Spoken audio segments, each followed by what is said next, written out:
Yes, I am positive. We don't want a Southpaw situation again. Yeah, oh, dude. Southpaw situation. Oh man. Dude, most people don't even know about that. But there the ECUM where we had a debate about Spider-Man 2.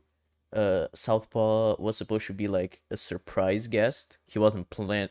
Like we never told anyone he was gonna coming on. Not even the other side that was debating us, because we wanted to be like a surprise. And then Southpaw joins us after like we do everything as planned. But then I realized, oh no, I clicked record instead of go live. So. That's good. It was really funny. Yeah. People still bully me for that to this day. I They think you bully you deserve for it. it. Oh, that's awful. Yeah, I know, right? I'm sure you don't deserve it. Yes. All the How do they bully you? Just, for reference? Just so I know. Wait. I've got one method. They call it fartist piss through. Oh. Yeah, oh no, fuck that name, no. Kill yourself. Are we live? Neb, tell me in chat if everything's working properly, because I hope it is. But yeah, hello everyone. We're live in theory. I could see us live. Good.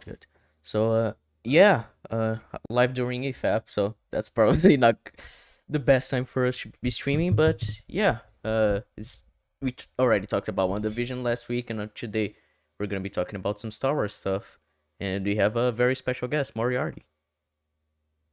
Hey, hi. Hey. And, yeah. Did you post a link on the server, Job? Link? For the stream? That's High quality. I don't know what you're on about. No, you can see that we're a very professional podcast. Yeah, everything's incredibly professional. Yeah. Oh, I did gone as well. Well, okay. No, yeah, this is a great start to the stream. Fantastic. Yes. It's an amazing start. Yeah. So I don't know. Let's say let's then talk about something like what because like we made a stream on breaking down Mandalorian season 2. Well, we wanted to break down the entire season, but we were only able to get through the first episode due to some tisms and lack of time. But like we so today we're gonna be covering a video about Mandalorian to, like, I don't know, talk about our feelings towards the show more, and also cover some bad arguments, because that's always good. So I wanted to ask, I guess, everyone, what your thoughts on Mandalorian is. I guess starting from left to right, Jeb. Arnie. To be honest, I don't remember much from season 1, and I think that's kind of a good thing. I felt at the time it had potential when it was like announced, and it's just become a waste of it, becoming over reliant on Baby Yoda for, I guess, marketing, and some other nostalgia such as Return and Luke. Season 2's a shit show, completely, and currently I can't see what direction it's going to go, unless it's meant to go where it was intended. Yeah, I kind of don't care.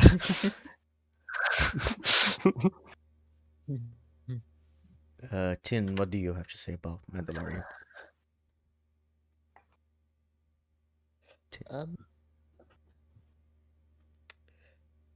I watched it with my family first, I think, after all the internet stuff.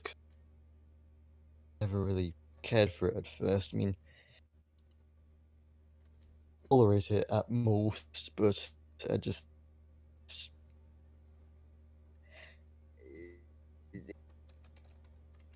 it just the big for me is it became for Mandalorian. Tin, I think your internet is stizzing me out because it's cutting out a lot of what you're saying.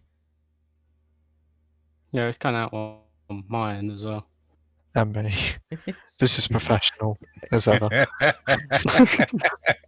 Look, Moriarty, I promise we're usually not this bad, okay? But well, That's good. it can be, to be fair. Oh yeah, sometimes it is, but not. It's fun.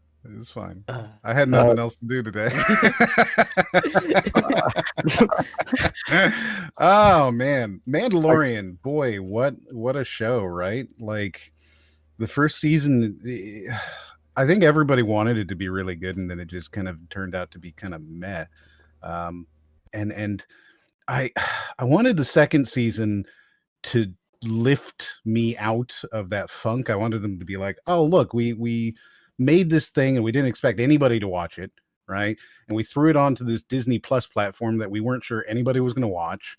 And now we've shown that there is an audience and that there's this huge audience that are willing to watch this. And a lot of people want Star Wars stuff. And, we have this opportunity to kind of explore the other side of Star Wars that we don't get to see anywhere else, right? Like none of the movies can do it.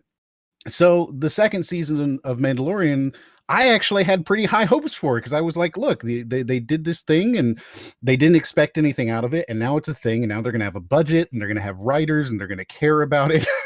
And they didn't. They didn't at all. The second season was so trash. Oh, man. It was so bad that I was watching it with a friend of mine. And she's a popcorn eater kind of movie watcher, you just sit there and blindly watch what's happening, and even she was like it's super good. We here also love this show a lot. Oh, it's so good. Yeah, so good. I think for me the entirety of Mandalorian can be summed up by, I think it was, I'm very bad at remembering which episode was which, but it was either 6 or 8, one of the even number ones, where the Dark Troopers came down to get Baby Yoda while he was sitting on the little meditation rock. yeah, that right? was 6, yeah. And they dropped off all of the stormtroopers at the bottom of the hill. Mm-hmm.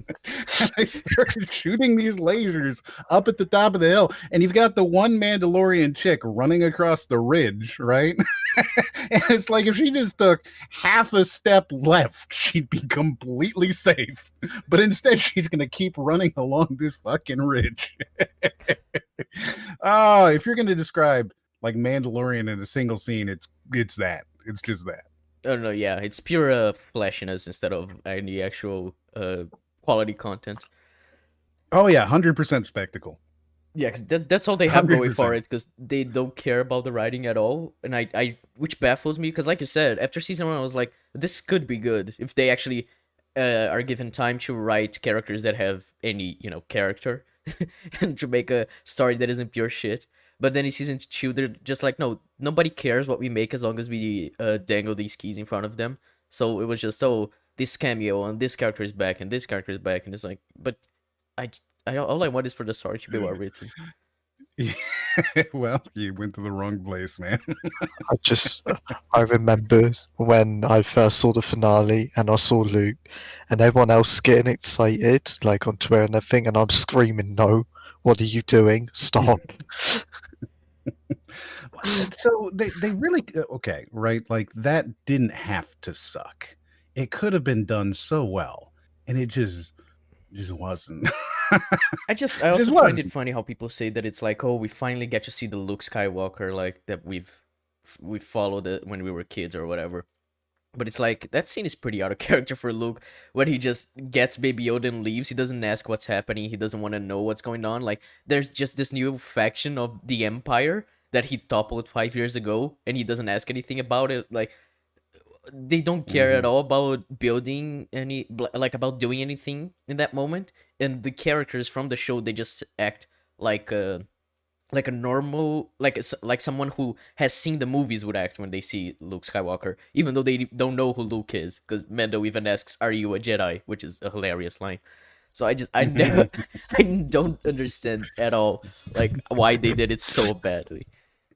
Mandalorian is what made me realize that the way that Disney works with their show writers and runners and the various directors and stuff is they treat everything sort of like a toy box, right? So you've got all of these toys, go ahead, use them how you please.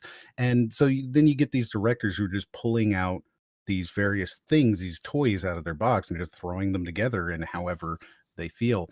That's not a great way to write a story. I mean, like everybody gives the prequels a lot of shit, and I think rightly so because they're not.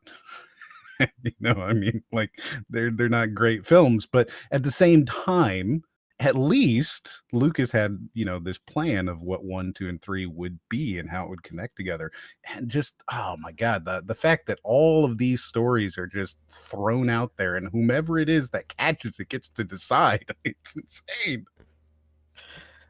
Yeah, and then we got Ahsoka to look forward to, the Republic's show and all that, where it's all going to be the same. Ah, yes. Yeah, it's gonna We're be gonna see- great. We're going to see live action Thrawn, Ezra. Is it? Didn't they confirm Sabine, like Name it. 11 new Star Wars shows like not too long ago? So that's gonna be fun to So cover. many. So many. I just have this picture. I think it was Kathleen Kennedy standing in front of like 50 different new Star Wars things. And it's like, oh no. Oh no. Yeah. It's just quite interesting to me how Mandalorian just shows the little, like how Disney can do anything Star Wars related that isn't like that doesn't shit on some stuff like the sequels, and people will eat it up. And it's like Mm, like we were talking about this with a friend, that I think that a lot of the people that gave the sequel shit wouldn't have done that if like in TLJ Luke wasn't that complete character assassination. If he was just mowing down stormtroopers throughout the film, and like you had the hyperspace kamikaze, people would be like, nah, it doesn't matter. Like it's not you don't need to care about the lore or anything, because it's like it's clear that the only thing people care about in terms of Mandalorian is the it's just the visuals, and be like, oh yeah, I remember that, like the thing that Red Letter Media makes fun of constantly. I mm. clapped for Boba Fett. Oh, that scene. Not one stormtrooper bothers to try shooting at him. Yeah.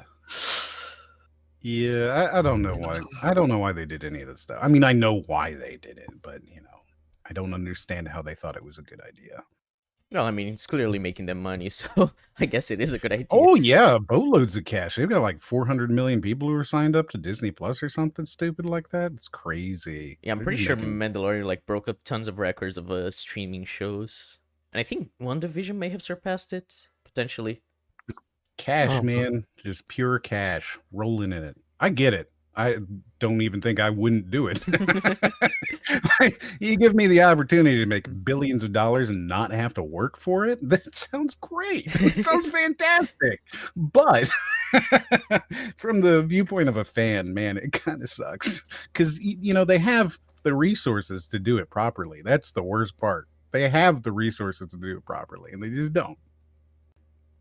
Yeah, I mean, like you said, like if I was given the opportunity, I wouldn't turn it down, but I would try to at least fucking like write the show consistently, like if I was John Favreau. But he clearly doesn't care because he's just doing the like every Disney thing that that's thrown at him. He's doing the Lion King 2019. He did that, and it was fucking awful. So and the Mowgli remake as well, that was him. So it's like he's just taking Disney money at this point, and it's quite I sad when thought- you see what I he thought did with Mowgli Iron Man, to be honest. And yeah, what'd you say, Tim? it was nothing else. It was just that I thought Mowgli was Andy Serkis, and he did the and Favreau did the live action Lion King. It's just me being technical. I'm pretty sure it was directed by Favreau. let me have Mowgli, a look. yeah, I'm looking. Director. Oh, it Um, was Andy Serkis. he- Then it was something else.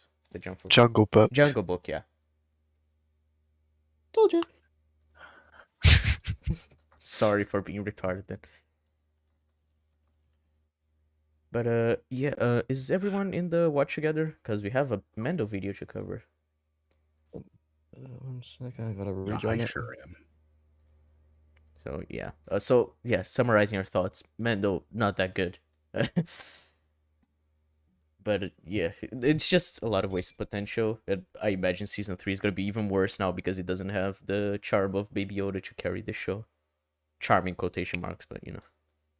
Oh, I'm sure they bring him back quickly. Oh no, yeah, they By the probably second episode. they probably will bring him back. But I feel like they wouldn't bring him back so soon because it's like a big deal in the season 2 finale. So if they were to bring him back, it would be really like cheap. Though everything the show does is cheap, so I don't even know anymore. Yeah. Yeah, of course, but exactly. also, have you seen The Flash? Do you not remember what they did there? Oh yeah. That was amazing. For people who don't know, season 7, episode 2 of The Flash, that's like one of the worst episodes of TV I've ever seen. It's completely terrible. I loved it so much. A brilliant Like, episode. I expect midway through that we'll bump into Baby Yoda in some form, and Luke will probably like, "Fuck it, I'll give him up," knowing them. It was that episode was quite something. I still can't believe we did that. Tin, you haven't seen it yet, right? You're waiting for us to record it. Nope. Yeah, so you're gonna love that. But yeah, now that everyone is in the watch together, we can start the video called "Why is the Mandalorian so good?" Let's see if he can I'm answer. sure this will be right. Let's see if he can answer this question properly. Hey, what's going on, guys? So in this video, we're going to be talking about why The Mandalorian was so well received. But to do this, we have to go all the way back to the original trilogy so I can fully explain to you why it is so well received. So when you think about the original trilogy, obviously those movies were very loved by pretty much every single Star Wars fan in the world. But why? What? Of course, the films that are about Star Wars were loved by Star Wars fans. Yeah, that's, Yes. wow. Yes, the original trilogy was loved by Star Wars fans. I mean, Good. That's good. That's really good. I didn't catch that the first time I watched the video. Wow.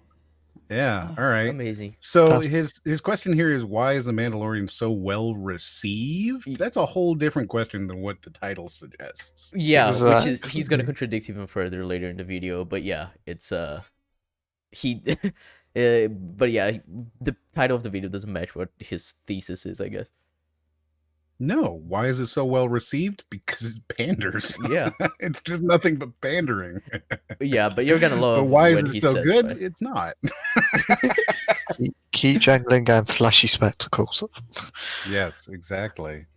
But boy, the original trilogy was loved by Star Wars fans. That's a line. Oh, that's really good. I like that. I need to find a way to like put that into one of my own videos. I'll talk about, something. It'd be like, fans of this game really liked it. Fans of Mario really liked Mario Brothers. Yes. Amazing. Yeah, this is a full-on Gadub quote. fan in the world. But why exactly is that? In my opinion, it's because we're seeing brand new characters with brand new stories and an entire brand new universe that we have never seen before. So What? yeah, so like What? Moriarty and Jeb said before, like why it's so good, why it's so well received, because it panders and it dangles keys and everything. And what he says, no, it's because everything about it is new. Like, What? What? Okay. It's literally set. Oh, fucking hell. like we have 2 episodes in Tatooine, and it's like then you have Boba Fett in season 2, Luke Skywalker, but yeah, it does everything very brand new. Of course, yes. But by that logic, the prequels would be very loved. Like, by his logic. Yes. Oh. Yeah, you'll see when he talks about the prequels. So A New Hope comes out and everyone loves A New Hope. Then The Empire Strikes Back comes out and it's the same characters from A New Hope, so those are no longer new. But it's a great story Does he not read what he's writing? Oh wow! Is he? The thing is, okay, right? Like he's not even like trying to pad it out to 8 minutes here so he can get monetized or something. Like, why? Oh, that's a good one. I like that. So in the first film, they introduced all new characters because it was a new story. So all new characters. Then they made a sequel. That means it's not new anymore. That's good. I mean, it's dissecting the idea of storytelling with like sequels. You don't have new characters anymore. It's like really interesting. Please.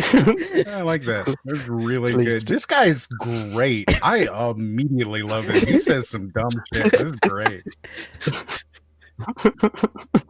I don't think he proofreads. I mean, I don't think Right? he wrote. I think he just, I think he just spoke into his microphone and uploaded the video. To be honest. I wouldn't be with relative surprised. new characters, and we're still brand new to this universe pretty much. We've only seen one movie, and they didn't do too much universe building in that one movie. Not to mention that the Just In A New Hope. yeah, I take huge issue with saying A New Hope didn't do world building a lot. Like, fuck off. I mean, A New Hope is like almost exclusively world building. Yeah, it has It- so much world building. Okay. All right. So the first film didn't do any world building, according to this guy.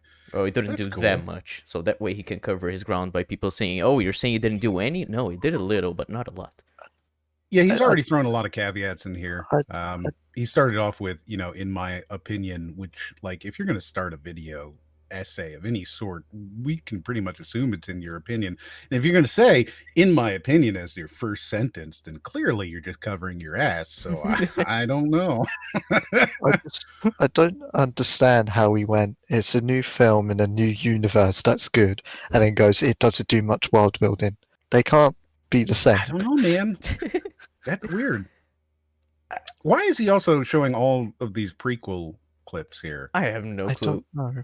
I think he just grabbed some trailers, downloaded them for YouTube, and just threw them in his editor. Just Like he threw didn't them all care. together? Yeah. Oh, man. That's like, come on. If you're going to make it, this is a personal pet peeve of mine, perhaps, but the thing you say should at least somewhat line up to the thing you show, right? Like, I spend a lot of time when I do this making sure that what I'm talking about is actually relevant to what's on screen. If you're not going to put in that amount of effort, man, fine. Fine. He has around 4K subscribers with doing videos like this, so that's cool. Oh, Well, I mean, so he's a small boy. Bigger than us. How dare you say that? Well, you Men know, are like ridiculous. you're also not doing this kind of stuff. So like he shouldn't be having this problem. This is a problem that you like address in your first couple of videos. You know what I mean? Oh no, yeah, of course. It's the type of thing that you grow out of, and I'm pretty sure he has made quite a few videos before this one and since then. So it's weird that he Mhm. just throws prequels clips, but yeah. story didn't deviate too much from what they set up in A New Hope. They pretty much kept all the characters pretty the same from A New Hope. They didn't do too much developing, but there is one major twist, obviously. They didn't do too much developing in Empire. Han Like Solo. what? Han Solo. What the fuck am I hearing? Okay, so the thing. Okay, so everyone loves new Star Wars content. That's why Empire, that didn't have new characters, kept everything basically the same thing, was still loved by everyone because it kept pretty much the same characters and not developed them much. Like what? I don't. Doesn't make any sense. Amazing.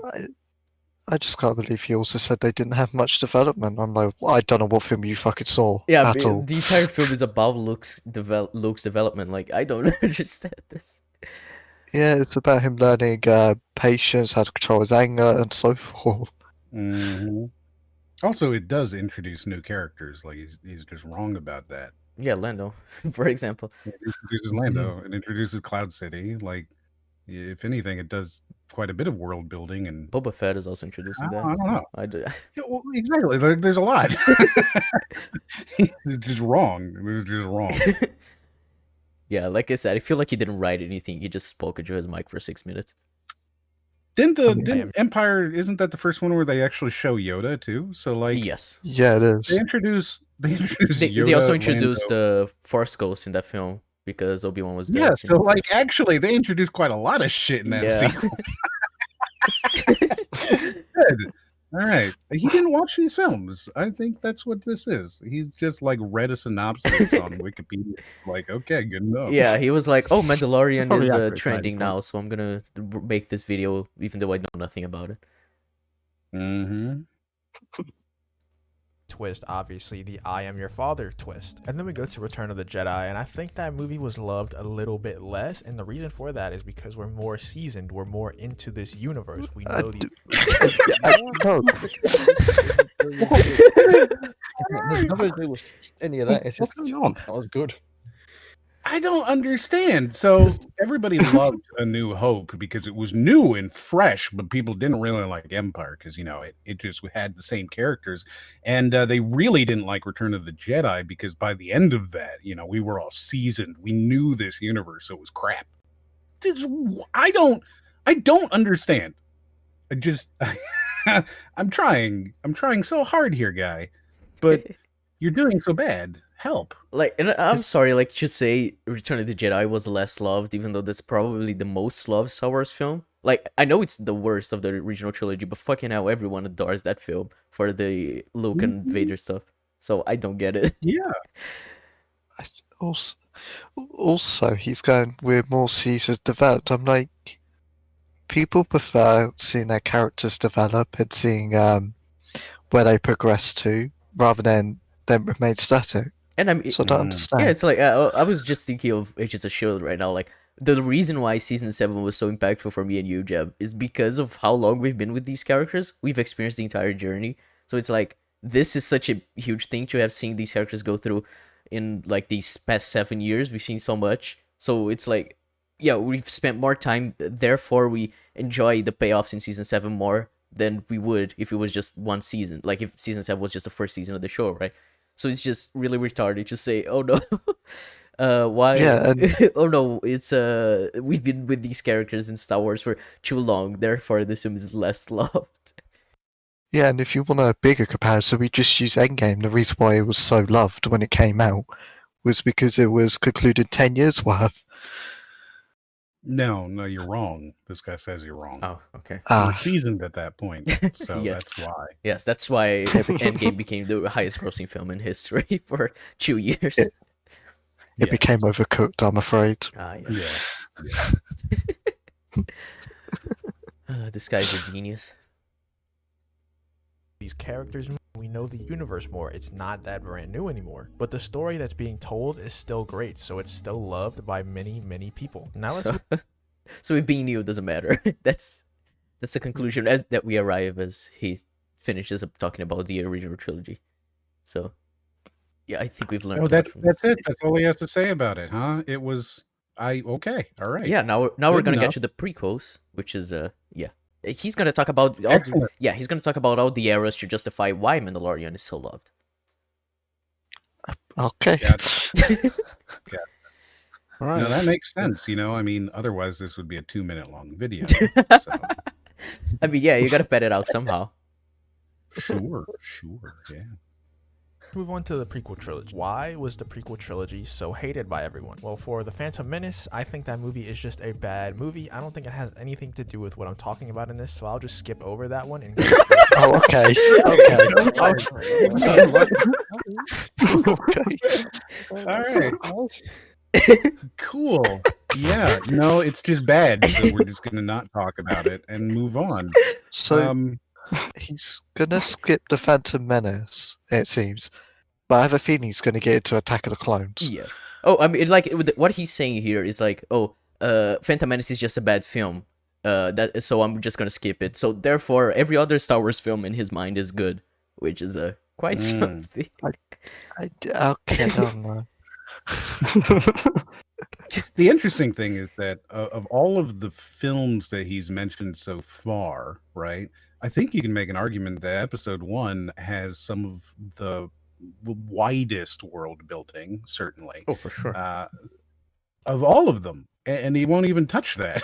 Yeah, like the Like, Phantom Menace there's a lot introduces to so delve much into in this the movie. like so much new into the Star Wars universe, but I guess he's just gonna skip past it because it doesn't work Because at he this didn't point. enjoy it, because Jake Lloyd was, 8 years old and sucked at acting, or because they had Jar Jar Binks in it. Like, I get it. I super get it. It was not a great film for Star Wars fans, but I mean, there's a lot to talk about, especially if you're talking about its impact on, the rest of the franchise, and even into Mandalorian eventually, because they do talk about stuff that's introduced in Mandalorian, or rather in Episode 1. They talk about that quite a lot in Mandalorian. If you've never seen the first episode of Star Wars, there's things you wouldn't pick up in Mandalorian. Exactly. I mean, Episode 1 introduces how the Sith started rising, what the Jedi Order was all those years ago, how the planets all lived under a republic, and it's like, yeah, no, there's something about that. I mean, you can even say it talks about midichlorians, Yeah. which we talk about in Mandalorian for some ungodly reason, but there's a lot of world building there that you could actually, right, in favor of his argument, you could say that Mandalorian helps bring all that together and help solidify that part of the universe. And if you're just gonna skip it, it's just dumb. Yeah, I mean, but it doesn't bolster his point, so yeah, let's just skip it. It's just a bad film. Attack of the Clones, Revenge of the Sith. So the reason that the prequels are hated so much is because people went into the prequels hoping to see the original trilogy again. And I hate No, what? No, they expected to see what happened before because that's why they're called prequels. Okay, I don't understand. No, and he say, I'm gonna, people like new Star Wars content. They like new stuff, right? But then he's like, oh no, they were expecting the same thing, therefore they hated this new thing. Yeah, it doesn't make a whole lot of sense. No, it does not. Yeah.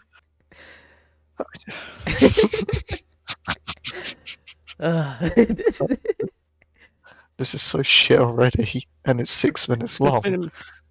So a minute and a half. If we want to break it down a little bit, right? So his argument of the original trilogy is everybody loved the first one because it was brand new, and then we didn't like the second one because it introduced no new characters, and by the third one we were so seasoned and used to it that we hated it. But then they introduced this whole new prequel trilogy where they introduced a bunch of new people, and we just hated that because it only had new people, and us being the seasoned ones who only wanted the same old character, or who only wanted the new characters again, we were very disappointed to have new characters. It's not even a circular reasoning there, because it's broken circular. I don't even know how you can do that. Yes. This guy can't have. He must have just said whatever was on his mind, because you must have never drafted that. I mean, if you write this video, if you think about it for 2 seconds, you realize how retarded you're being. So I really hope he didn't write this video, because oof. to break it to everyone, but I'm sure he did, right? Like, you have to, just based off, he had to have written this, because there's no way that you would have like just spoken this way, because it's kind of stilted, like somebody reading a script that's not super used to it. I can't imagine that when you go through this script. What was it? It was the Mark Brown video. So he said something in that time is time or something. I don't remember, but there's just this. As you read these things, right, and then you say the words, eventually there's got to be a connection where you're like, oh, I shouldn't say this. This is dumb. I should cut this out. I should re-edit this. I should take a few seconds here and just like, this isn't going to work. I don't know. Maybe even like a connecting sentence or two where you could be like, over time, blah, blah, blah. And now we're not used to good things. Like, you could have at least made the argument, but he didn't. It's just lacking because he starts at A and ends at F, and it just no good. Yeah, I mean, like so many times, even making videos that I didn't put the most effort in, I'm like, no, this is retarded, and just re-record the line or something like that. And like, should you go with this draft? It's quite impressive, to be honest. Uh, your mic is popping a little, Moriarty. I don't know if you know how to fix that. Sure, let's see what I can do for you. Trilogy again. And I hate to break it to everyone, but you will never get that feeling of seeing Star Wars for the first time ever again. So overall, what I'm saying is the prequels were so hated because there's something for them to be compared to. For the original trilogy, there was nothing for them to be compared to. It's a What? What? I don't. Yeah, there's nothing okay. to compare the original trilogy to. It's I don't understand Like- this at all. Like, I mean, in its own universe, sure, but that's a redundant statement. But the issue is that wasn't his original point anyway. Yeah, I know. Oh, I mean, this is gonna become his point, to be honest, but which is retarded because a lot of Star Wars content has come out before Mandalorian came out. But you're gonna see what he says. It's genius. But what I just find it baffling that you say like the original trilogy had nothing to compare it to, even though it's like just a very classic hero's journey. Like you can see a lot of the elements from like all the westerns and samurai films and the just a very classic hero's journey. So you can compare it to a lot of stuff that that it's inspired from. But apparently, since it doesn't have Star Wars in the name, you can compare it to that.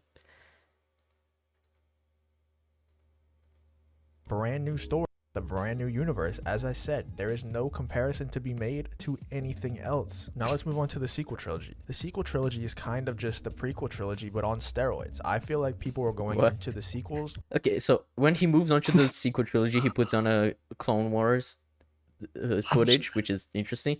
But how do you say the sequel trilogy is the prequel trilogy on steroids? What does that mean? I don't understand because by that logic, the world building would be on steroids, which means there's so much world building. When really, the sequel trilogy kind of condenses the universe and then decides to stomp on it till it dies. I mean, yeah, the sequel trilogy just ignores every world building that has been done before. It's really retarded. So I don't see how this works. Also, the sequel trilogy did introduce a load of new retarded shit. Hold If on, anything, the sequel trilogy you could say is the original trilogy on steroids if you're trying to make that argument, but for you to say it's the prequel trilogy makes no sense to me at all. Yeah, I don't understand what he's trying to go for here. Looking for the trilogy once again, but also they're saying, what if we get the original trilogy storyline with today's technology? That could be the greatest Star Wars ever. So right off the bat, this sequel trilogy is set up to fail because Okay, but he just okay. Oh my god. All right, so he says that the sequel trilogy is just the prequel trilogy on steroids. It's just like the original trilogy told over again. I don't understand what he's trying to say anymore. Yeah, he says the prequels are too different from the original trilogy, and people are expecting the original trilogy again. But the sequels are the prequels on steroids, but they're also the OT with new technology. So, yes, those statements yes. all make sense. Very in tandem, confusing. yes. And I don't know how he got here. And I fundamentally disagree as well because the sequel trilogy does so many different things from the original. I mean, you can see that they're trying to redo a lot of stuff that the original did, but it's like it also changes a lot. So I don't really know. Yeah, I mean, episode 7 is the one where I go, yeah, you're trying to take a lot, but episode 8 deliberately tries to go the opposite, Mhm. and then episode 9 turns into a clusterfuck. Yeah, episode 9 is just episode 9. So yeah, I don't get what this guy is saying. because of that statement right there. Now, don't get me wrong, the sequel trilogy had a lot of problems outside of being compared to the originals and the prequels. The sequel trilogy didn't even have one cohesive storyline between the 3 movies, but that's not what this video is about. Even if the sequel trilogy did have a cohesive story, even if they had great world building, great storytelling, great writing, great acting, the sequel trilogy was doomed to fail from the start. I mean, He says What? that What? even That though doesn't work. TFA like earned $2 billion and everyone loved it when it came out. So I don't. So it has all these good things, and then it's doomed to fail. They don't make sense. It's doomed to fail because it's gonna be compared to the original Star Wars. Even though like Empire is always considered better than A New Hope. So like you can just say, oh, it was gonna be compared to A New Hope anyway, so it was doomed to fail. Like I don't understand this point at all.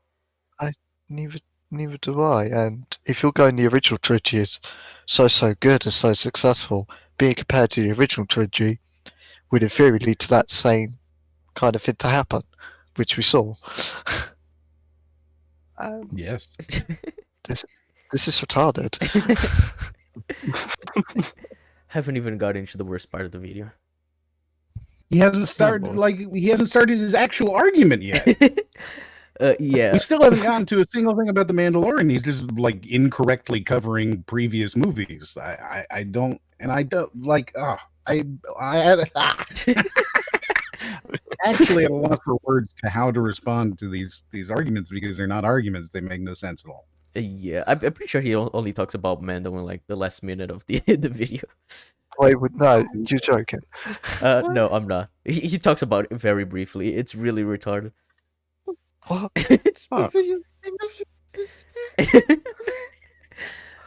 I wouldn't have guessed this would have been the video to break ECUM, but here we are. even if you think about it, 10 years after the prequel trilogy has come out, people are starting to come around on the prequel trilogy. Even the people that hated it the most are starting to say that it's actually not that bad. Those movies are actually pretty fun. They're fun Star Wars to watch. So not only are the sequels Just want to add to that. I think a large part of that is because of how shit the sequels is. It puts the prequels at a much higher level in perception. Yeah, I agree. Yeah. Yeah, no, definitely, because nobody was saying, oh, the prequels are actually pretty good before episodes 7, 8, and 9 came out. Like, that has definitely become a change in how we perceive it, specifically because of the sequel trilogy. For sure, yeah. Yeah, it's just, Yeah. you have this trilogy that shits on everything, and this other one is like, it has a lot of bad elements, but it's also like pretty fun to watch, so a lot better to watch that than the new stuff that has come out. Yeah, is it Revenge of the Sith always been a guilty pleasure movie for people? Yeah, and then it became like Yeah. people started calling it a masterpiece, which is funny, but Yeah. but like, doesn't this contradict what he's saying about the prequels, where it's like people wanted the same Star Wars as we saw before, and then the sequel trilogy does the same thing as the OT, and retroactively people start loving the prequels. Like, I don't understand what he means. Neither I do I. haven't understood what he's meant the whole time. Like, he hasn't stayed consistent from one sentence to the next. You know what this kind of reminds me of is what's his name? Cosmonaut Variety Hour. Yeah. Just inconsistent from one sentence to the next sentence. Yeah, it's just a bunch of statements that always contradict each other, but That's what we're watching here. yeah, pretty much it's a diet cosmonaut. Diet Cosmonaut. Excellent. being compared to the original trilogy that was beloved by pretty much everyone on the entire planet, but they're also being compared to the prequels, in which people are actually coming around on and liking more and more, so they're really set up to fail now. But now let's move on past the sequels to the last comparison that I'll I don't make know, he before- just says stuff. How? Wasn't like so at the time. Compared to the original trilogy, which everybody loved, except of course not the second or the third one. People didn't like those because we were jaded by that point. And it's also being compared sequel series, which we all hated because it was all new stuff and we wanted the old stuff exclusively. We didn't want anything new. So it's set up to fail because it's being compared to these two things that apparently we hated. Yeah, I also with the sequel trilogy, it had like years and years of hype, and then when Disney got announced to acquire it and they announced the films, the internet fucking exploded. Yeah, it was this huge thing, like this huge worldwide thing where everyone was excited for new Star Wars content. So I don't get it. Yeah, I remember the episode 7 first ever trailer, and that became, I think, the most viewed trailer at the time immediately. Yeah, probably, actually. You're right. I remember it came out. Everybody'd seen it. Yeah, everyone's talking about it, and it ended with the Han saying, "Oh, Chewie, we're home." So it's like all that stuff, like purely playing on people's nostalgia. So yeah, of course, it would get so many people interested in it, and it's just like completely contradicts what this guy's saying. So I don't know. I remember there were just videos and conversation, all this stuff happening about like the crossguard on the lightsaber and stuff like that. Oh, does he use it in some cool way? No, he doesn't. But like we were thinking maybe he could. There could be all sorts of cool stuff here. Oh, and look at his mask. It's so neat. Is there something going on there? No, there's not. But like there was so much thought that was surrounding it at the time. I don't know. Just yeah, it's because it was mind-boggling. new, therefore people loved it. It makes sense. No, because we don't like new things, remember? Oh fuck. We're dated and seasoned. We Oh, only like old things, which of course at the time we didn't like because they were old. Amazing. Such a nice. The last comparison that I'll make before we get to The Mandalorian, The Clone Wars. Why is The Clone Wars so loved by everyone? Because there is nothing to compare it to. It is the first Star Wars television show. And because So But I'm sorry, like you're retarded because people compare it to the prequels and the original trilogy.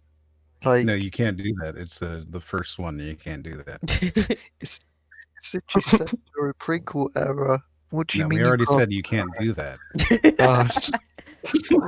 I mean, Well, the characters from the prequels are in the Clone Wars. Like I don't understand this at all. yeah, it's literally set during No, we just talked about you can't do that. Against the Just law. talked. If you compare the Clone Wars to the prequels, you're arrested. it literally ends on Order 66 and you're telling me there's no comparison. None. There's none. You cannot compare it. It is standalone.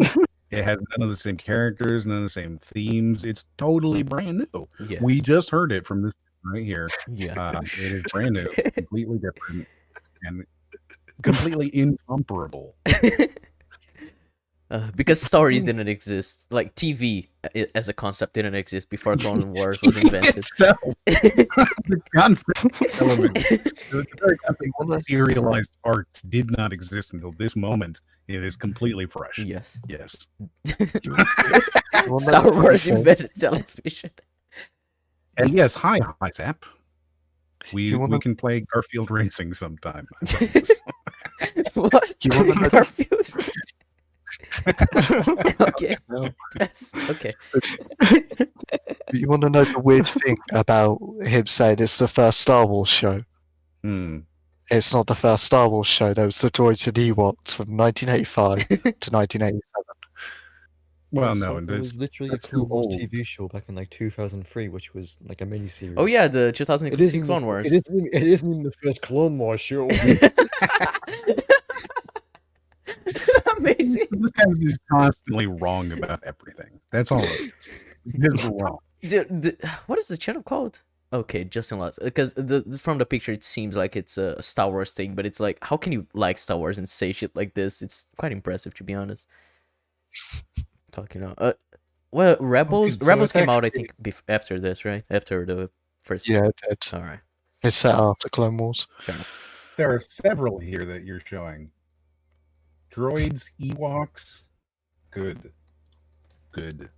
And then the Clone Wars film, which would be the direct fucking comparison. No, you can't compare that. Ah, We've said this is the law. You have to abide by the law.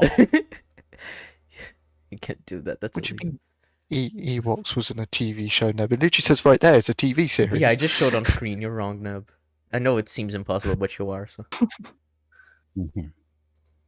Because it is an anime show, because it is a TV show, we don't compare it to the original trilogy. We don't compare it to movies at all. There is nothing. yeah, have you ever seen someone compare a TV show to a movie? Like that's just a foreign concept, right? I'm just Completely. Yeah, no, never in my entire life. I'm just confused how he sat there and went, you can't compare the Clone Wars to it, but the Clone Wars is literally dependent on the film. Sure. Sure. Yeah, that's it. That's the thing, right? That's how you come out of this. You watch this video, you're 3 minutes in, and you just go, sure. Sure. Yeah. It's like a Alright, little let's kid just- trying to talk about why he likes Star Wars so much, right? And then you're just like, yeah, kid. You just shuffle his hair a bit. You're like, yeah, I get it, kid. Sure, kid. Yeah. Sure. That's depressing. Wow, I feel bad for this guy now. Nothing for us to Clone Wars 2 at the time of it coming out, so we love it because there is nothing Star Wars related for us to compare it to. And now Just- Clone Wars movie, right? I I guess that doesn't no, count no, 'cause it not wasn't only a the TV Clone show. Wars movie, but the 2003 Clone Wars show and the No. We can't count those because they were old. Ah, yes. That makes sense, yes. also, the expanded universe was pretty huge around this point. Oh yeah, you had the comics and everything to compare it to as well. And it's like comics are serialized too, so I don't understand why you wouldn't be able to compare it. So I don't get anything that's happening here. I just, again, as I have to keep saying, the Clone Wars is literally a continuation from the films. You have to compare the characters to what they were in the films. I don't understand. Yes. Now we get to The Mandalorian. I'm sure you've caught on by now, but the reason that The Mandalorian is so beloved by Okay, everyone hold on. because there So is he going to say that the reason The Mandalorian is so beloved is because it's new or because it's old? He's Because he has so far led me to believe that either one is possible. It could be that The Mandalorian is beloved because it introduces all these new characters and it tells us a story that we've never seen before. Or it could be The Mandalorian is so beloved because it pulls all these characters that we've loved from these old stories. And it could be either one. I mean, and even if he says it's quote new, his point fails because the crux is it's the first thing in the universe in terms of the medium. yeah, I just want to let him say what he's gonna say because I know you guys are gonna lose your minds. Oh, Yeah, okay. great. That'd be fun.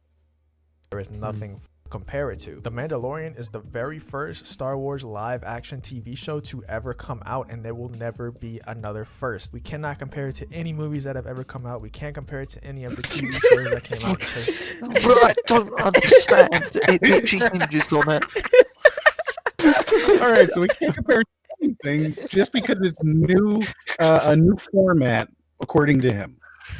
Yes, exactly. It's the first live action show, so you can't compare it to anything. Like the fact that Ahsoka is in the show and she was also in the Clone Wars, like you can't compare one to the other. Like that's Of impossible. course not, because one's live action, one's animated. Yeah, like how would you be able to compare the two? Yeah, you can't. I mean, really, he's right. I'm shocked that I've never considered this. Mandalorian is a genius, and this man is too. Why would you write that in your script and think that's a good idea, and then go through recording audio, editing, and still keep it? Yeah, like he said these words. Not only did he write these words down, but then he read these words and said these words, and he's still in this situation where he's like, "This is brilliant! Holy shit!" I figured out why this show is so loved. Oh my god.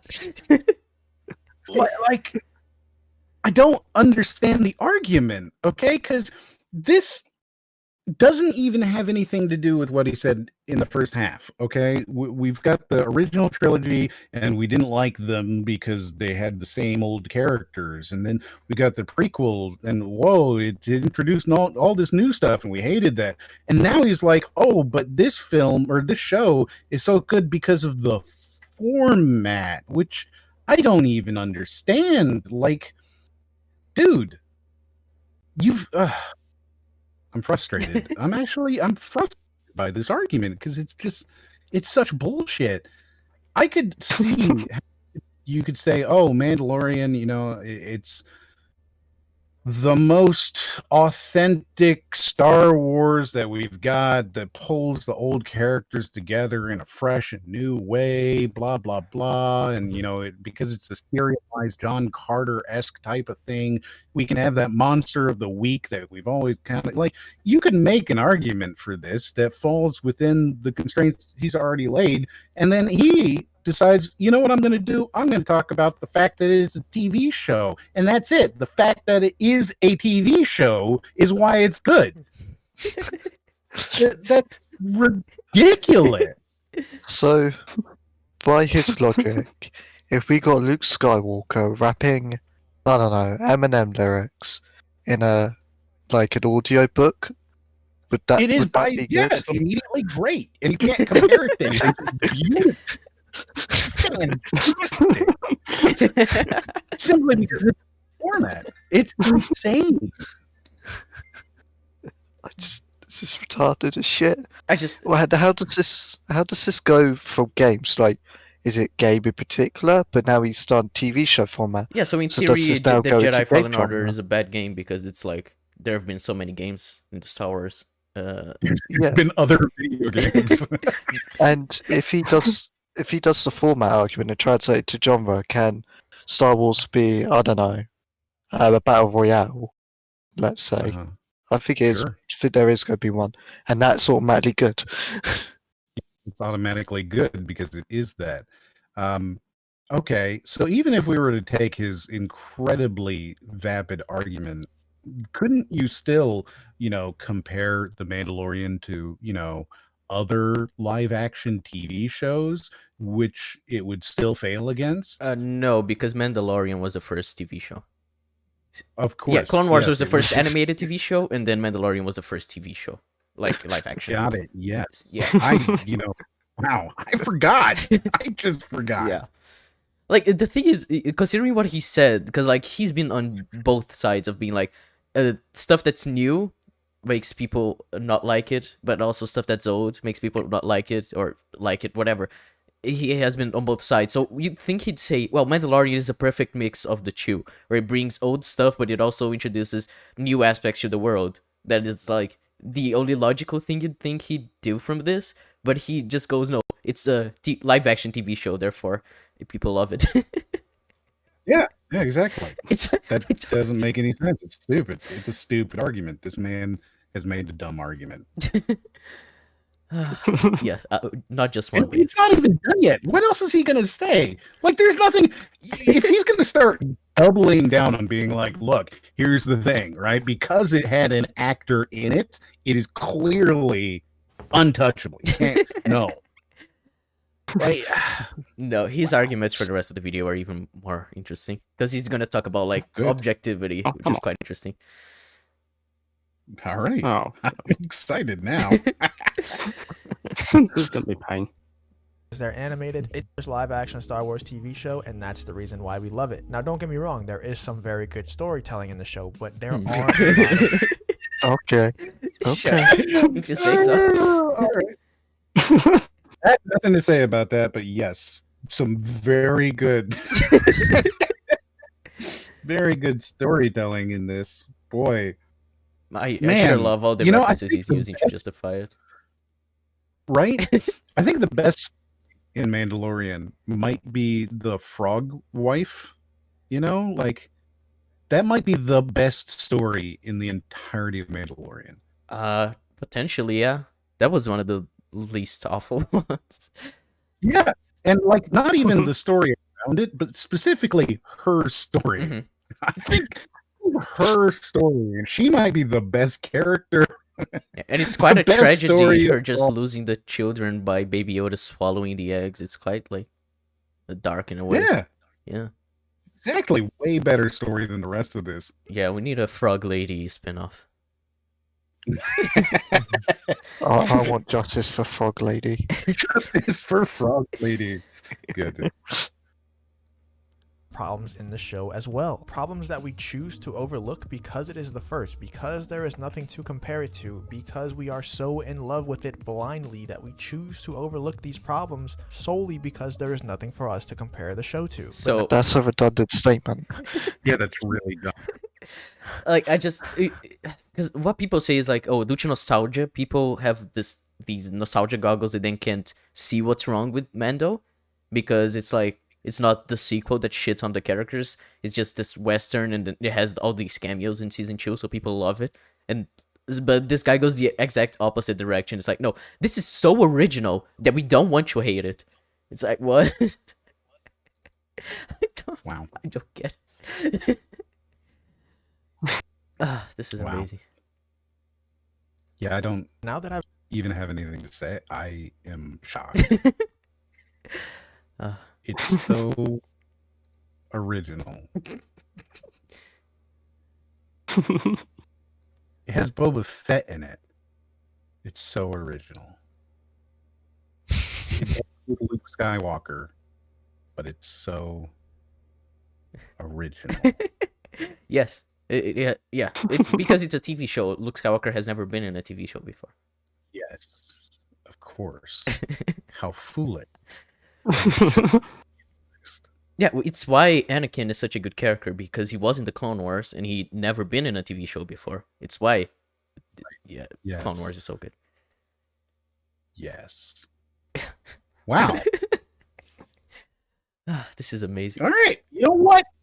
I'm in. Let's do this. I'm bought in. So like now would be like the conclusion of what he's been saying, like the 2 minutes that everything that's been building up to in this video was the last 2 minutes. So it's gonna be just a ride this finishing this video.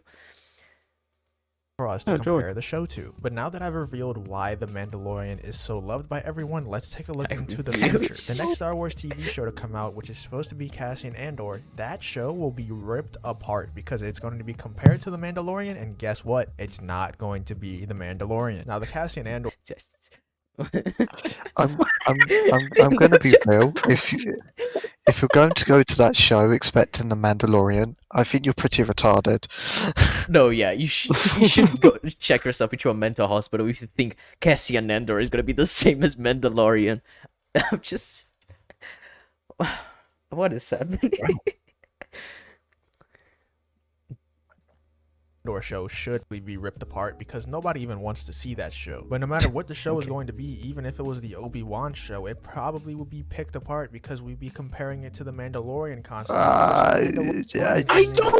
I don't get what the fuck you're talking about.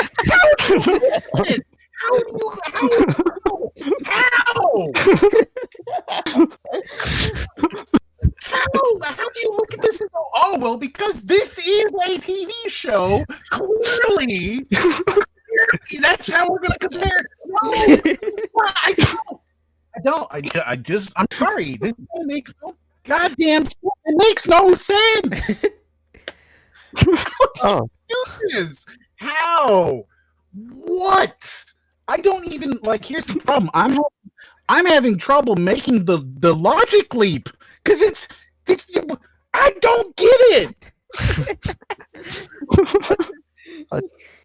so what would you say the general consensus on the Rogue One is?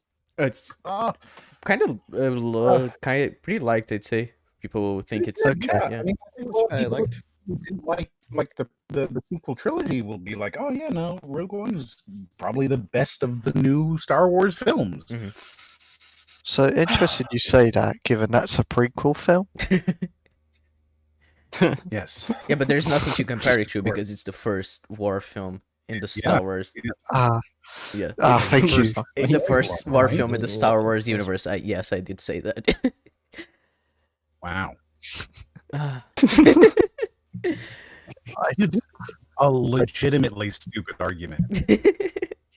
I want to make a parody of this video and talk about like the Marvel Netflix shows, just being like, well, people loved Daredevil season 1 because it was like the first Marvel Netflix show, and then Jessica Jones came around and it wasn't as loved, and then season 2 of Daredevil came around. It was like, no, we already know these characters, so they didn't love it as much.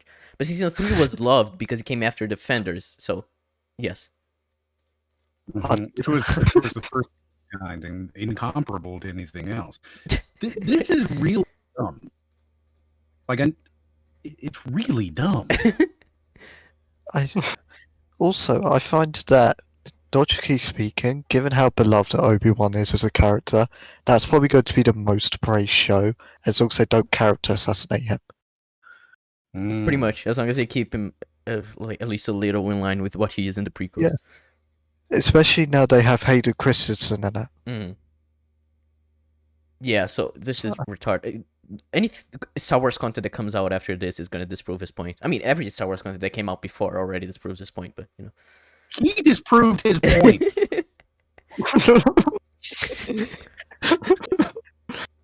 He's the Schrodinger video in a nutshell. I just don't. Okay, so I'm perfectly fine tearing apart the video based off of its logic, but this one doesn't have any. It's not here. He just keeps saying like completely random shit. I don't know. It's fitting that his name's Justin is lost, because that's how his fucking video feels. Yes, I'm lost. I'm completely lost. And even a perfect show in itself. I mean, you can just spot this from looking at a pattern throughout movie history. Most of the time, about 99-95% of the time, sequels are not as loved as the original movie. And that's just... I don't think that's true. Usually the second film in a trilogy. The best, yeah. Yeah. I mean, it's just Lord of the Rings, the Dark Knight trilogy, fucking Star Wars, you have Empire, so Even Shrek. Shrek, yeah. You've seen Shrek. Spider-Man has Spider-Man 2 be the most loved. This was his point. Shrek. Kung Fu Panda 2, How to Train Your Dragon 2, Empire Strikes Back. Yes. There's so many examples of a sequel doing better and being more beloved than its original, because usually the original is a world building thing. Just sort of like, the first film that he said didn't have any world building in it. It works specifically so that, you come into this second film and you go, oh, I don't need to learn all that. I've already learned all that in the previous film that I just watched. But no! Amazing. He's annoying. I don't like this man. He is We're sorry to hurt you. Strike keeps saying Cruise 2. Yes. Oh yeah, Cruise 2. Cruise 2 is fantastic. So I just... I just watched. I don't know if it was last night or the night before, but it's really good. It's surprisingly good. Yeah, it's fantastic. Oh my god, I can't believe you love it. Yes, we're so happy now. Yeah, everyone watching, Stan Cruise 2. Fucking fantastic. It's good. We're not going insane on that take. That's a good. Yeah, it's just that nobody has seen the film, but yeah, it is fantastic. So I even did it on for $1, and I was like, I'll watch Cruise 2. I've heard it's okay, and I clicked it in. And I was at the end of it. It's fantastic, super good. Yeah, it's just so clever comedy and everything. We all love that film so much. But anyway. Oh yeah, so yeah, both people are mentioning Godfather 2, Terminator 2, like, yeah, these films, they don't exist. Oh, terrible. Aliens, fucking, anyway. What world am I in? God, Guardians 2 is seen better than Guardians 1 as well, so... I think generally people say it's worse, but like, at least, we say it's better, but I think generally from like mainstream audiences, they don't like it as much. Yeah, I think 2's better based on my rewatch of 1. I've had a few contrivances. Yeah. I'm not sure who else said that, but that was funny. Just the quiet in the background. Well, they're wrong. Great. as the original movie. And that's just the way people's brains work. They Sure. don't look at it objectively. They're looking for sequels to be exactly like the originals and give them the same feeling as the originals for every movie series, not just Star Wars. And that will just never be the case. That's a very broad statement on people, because I could say I'd rather things be unique but carrying on the logical consistency than be the same.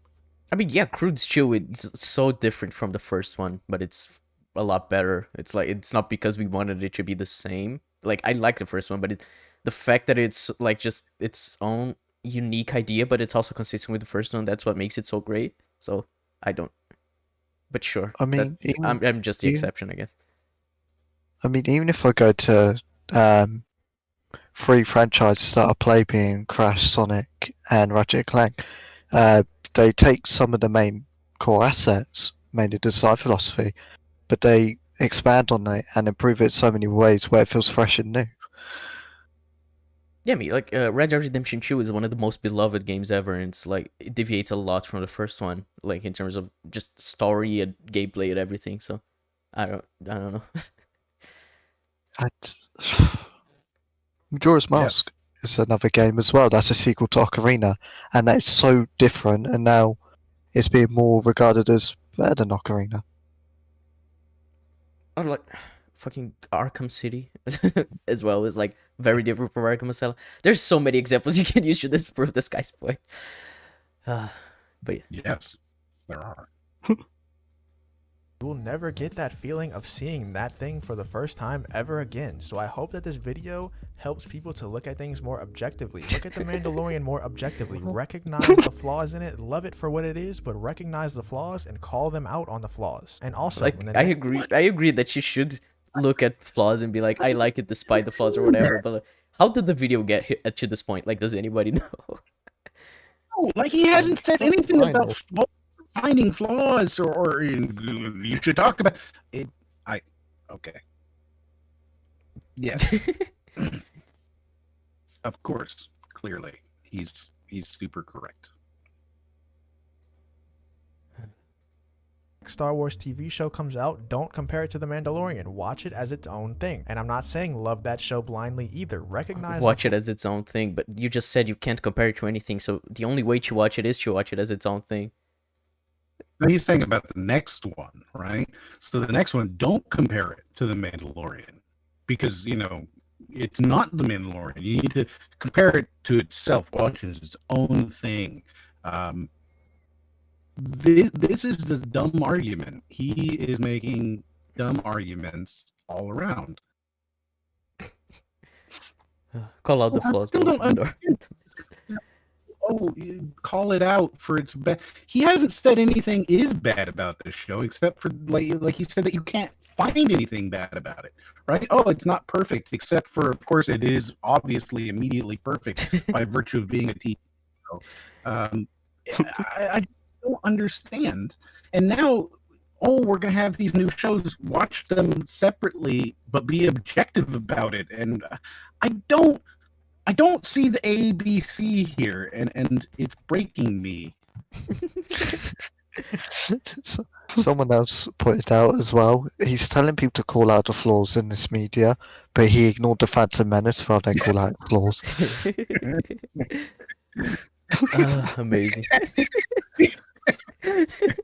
Call out the flaws, yes. And he ignored Rogue One and Solo. I mean, most people ignore Solo, to be fair. Yeah, I can't blame them. Yeah.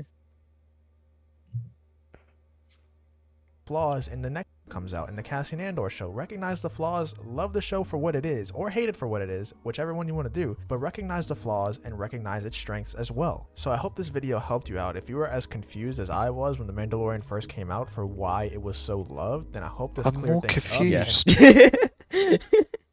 So the point of the video, we should clear things up to like make you understand why Mandalorian is so loved. And I has anyone left it this less confused? It just seems so weird to me that he's sitting there, right? And he's like, man, everybody really loves this Mandalorian thing, and I just can't figure out why. Oh, you know what? I'm gonna go ahead and assume that it's because it's a TV show that exists, not because, people are being pandered to or anything to do with the content. That's the weird thing to me. Like, at no point does he go, oh, I'll watch this show and decide why people think it's good. Instead, he goes, oh, clearly, it's obvious. They like it because it is a TV show. That's weird. It's just a weird leap in logic in the first place. No? Yeah, it's Nobody agrees with I me? agree. Yeah, no, it's retarded. It's just It's a weird leap in logic. yeah, it's just jumping to conclusions, and I don't fucking know how he gets to any of them, but he does. So,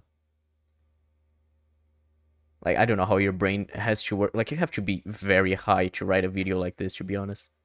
Like, for it to make sense in your head. I think you got to go far worse than that. I think you need to take every drug to comprehend. You need a doctorate in astrophysics, theoretical physics, and so forth to comprehend this video. Ah, yeah, it's just that big brain. It's 400 IQ chess move. But that's the thing, right? He's sitting there. He's literally sitting here being confused why people are liking the show. And rather than watching the show or looking even at the content of the show in any way, it's just, oh, well, they packaged it as a serialized TV show on a streaming service. That's why. Like, that's the problem I'm having with this argument, is that there's no connection there other than this weird obsession he has with the fact that first in format makes any difference at all. So does If that mean that the anything, first like, film we ever made give- is the best film ever made because you can compare it to anything? Yeah, and none of them are better. Cannot possibly be better because they're all compared immediately to that first film. It's a weird, stupid argument. The first book ever is clearly the best and only book that could ever be written. The first song is the best and incomparable. You can't you can't even look at it critically because it's the first and therefore is the best. That's the weird argument he's making. It's nonsensical and like I wish that you could, like, I don't see how you can make that argument when you're sitting there and you're like, oh, okay, well, clearly this is the reasoning. I just don't get how you could go there in the first place. And then for him to spend the first 5 minutes wasting my goddamn time talking about all these other things in the first films and the sequels and the like, why did you even go there? Your argument would I'm annoyed. Yeah, we noticed. Yes, I am annoyed. And also, if you're people that love The Mandalorian, which I love it as well, but if you're one of those people that love The Mandalorian blindly purely because it's the first Star Wars live-action TV show, I hope this opened your eyes, and I hope you can That's see the show nobody! more objectively as well as the show's. Well, There is nobody who is that. What are you telling me they go to a store and they got to look for every first of item? Otherwise, no, it's no good to them. There's nobody. Nobody is sitting here who's like, oh my God, I love The Mandalorian because it's the first of its TV. Nobody says that. Nobody thinks like that. This is dumb. You're dumb. It makes no sense. You go into And you know what's comic- weird is that he's saying that he watched the show and loves it, and he hasn't talked at all about the content. Do you think maybe that this guy really does just love this show because it's the first? Is it possible he's the one who's thinking of? He's like, man, no, I just really like it because it's the first. I could never content. I don't even remember it, but it doesn't matter. It's the best because it's the first. So, like, in theory, wouldn't that mean Agents of S.H.I.E.L.D. would be, like, the most loved Marvel content because it's the first live-action show? And then when What If comes out, clearly. it'd be the What If comes out, it'd be also the most beloved because it's the first animated MCU show. Mm-hmm. So I just like, this is just so retarded. Like, everything that isn't Star Wars. Oh, even Star Wars itself refutes his point. I don't get what he's going for at all here.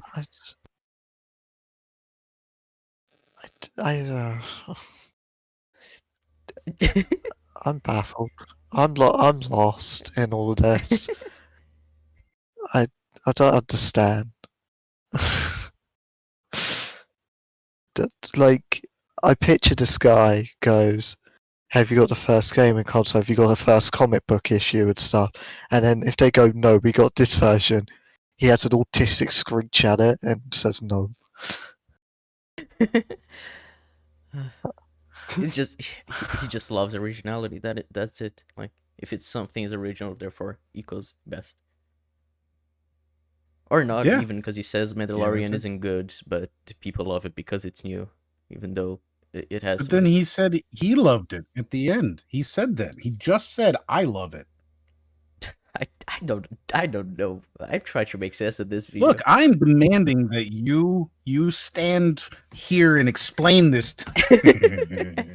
That you explain his point of view, because you're saying, you know, this. I'm holding you to the fire. Let's go. So his stance is he loves Mando despite being bad because it's the first live action Star Wars show, and but so that's like how brains work, which is why like everyone loves Mando despite it being bad. So like people like new stuff despite Mando's having a lot of stuff from the OT and the prequels and Clone Wars, because people also like old stuff because you already know these characters and people are expecting the original trilogy again. So see, it makes sense. Yeah, okay, so now that I've explained how everything makes sense, let's continue.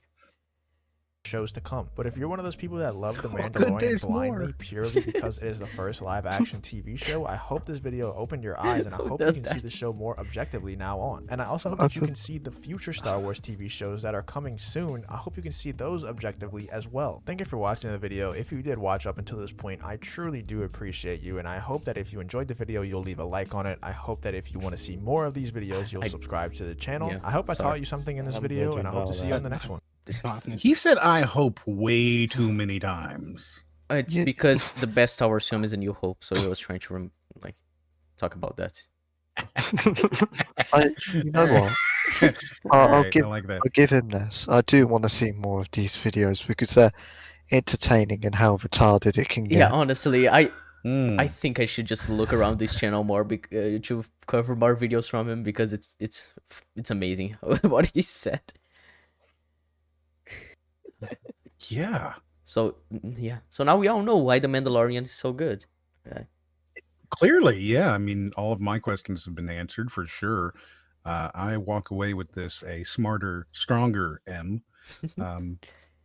I also feel filled with hope. Lots of hope. Good. Yeah, that's what we hope for here, to leave people with Yes. hope. Yes. I just love how chat is like nothing was said in the 6 minutes, but I just can't comprehend how the mind of Justin is lost works. The thing is, he did say a lot of stuff, but none of it connected to each other. Like, his argument is ridiculous in the first place, but it makes, like, I can't even follow his video, right? So the first like 3 minutes are nobody liked the original trilogy. They loved the first film because it was new. They hated the sequel because it had no new characters and it was just the same. By the third, we'd become jaded. Then in the prequel trilogy, you know, we'd become so jaded that was all we wanted was the old thing. So when they introduced the new thing, we were very unhappy with it because it was new. And we're not even going to talk about the first film, of course, but you know, by the second film, all these new things were there and we didn't like that. Then, you know, they did the sequel trilogy, which we didn't like because it was clearly based off of the it was the prequel trilogy on steroids, being based off of the original trilogy. It was that, and we hated that. And now we've got the Mandalorian, which we love because it's new, like the Clone Wars, and you can't compare it to anything. You just can't compare it to anything. And here we are. By the way, please like and subscribe. Like he said quite a lot of things, actually. It's just when It's just a nothing connection. when you look at them, they're really dumb things. Oh, God. Yeah. Boy. Yeah, so that was Those. a video. It was technically a video. Yeah, by all definitions Yeah. of the word, yeah. Oh, man. See, the thing is that to know that this is a successful video, right? Mhm. You can take any 1 minute section and you could show that 1 minute to somebody and Hey, they what's would going on, think guys? So in this that the thesis of the video was about a completely different thing. Pretty much. Any 1 minute section, it doesn't matter what it is, and just be like, here you go, what is this film about? And So we every all- person will come up with a completely different thing based on the 1 minute you show them. That's good. Like this? Very I just successful. checked the like to dislike ratio, and it has 49 likes to 9 dislikes. So it's like most people who watch the video are like, yes, no, this makes sense. Right. Yeah. Oh, it seems like the rest of the channel is like a very geeks and gamers type video, which that wouldn't be good. Yeah, fuck. Yeah, Oh, delete your oh. channel. Yeah. It'd be what's best, or just start again. Yeah, it seems like that's how he found the people who want to watch his videos. The geeks and gamers style just upload 1,000 videos talking about the same retarded topic. So that's cool. But well, so that was a video about Mendo that barely talked about Mendo. So that's cool. And now I'd like to ask. He almost didn't talk about Mandalorian at all. Yeah, he started like really. 4 minutes into the video, 3.5 to talk about Mendo. Even then, though, he didn't really talk about Mandalorian. He talked about the fact that it is a TV show. Yeah, he talked about the concept of didn't really Mandalorian talk is about- a TV show. Yeah. He still has not, at any point in this 6.5 minutes, talked about the actual show, except to say, I love it. It's bad. And I love it. I just also love how he's like, I don't see why it's getting so much praise, but he also says, well, I love it, so I don't understand. Like, I don't get it. He's really talented, man. He's above us. That's all. He's ascended past our On a different feeble plane. minds, yes. So I'd like to ask him, what are your thoughts on the rise of Skywalker? Oh, it's so good. Oh, great. Yeah. It's so good. Wow, the best show. Yes. Welcome to What's Great. Oh, good. Yeah, no, like I wanted to like since you said that, it's like pretty fitting that I introduce you to a video that agrees with you, like that also thinks The Rise of Skywalker is a good film. Man, fuck. all How do right. you So, not know like, it? I'm a huge Star Wars fan. You know what I mean? Like, I've always enjoyed Star Wars, and I've seen every one that I can in theaters.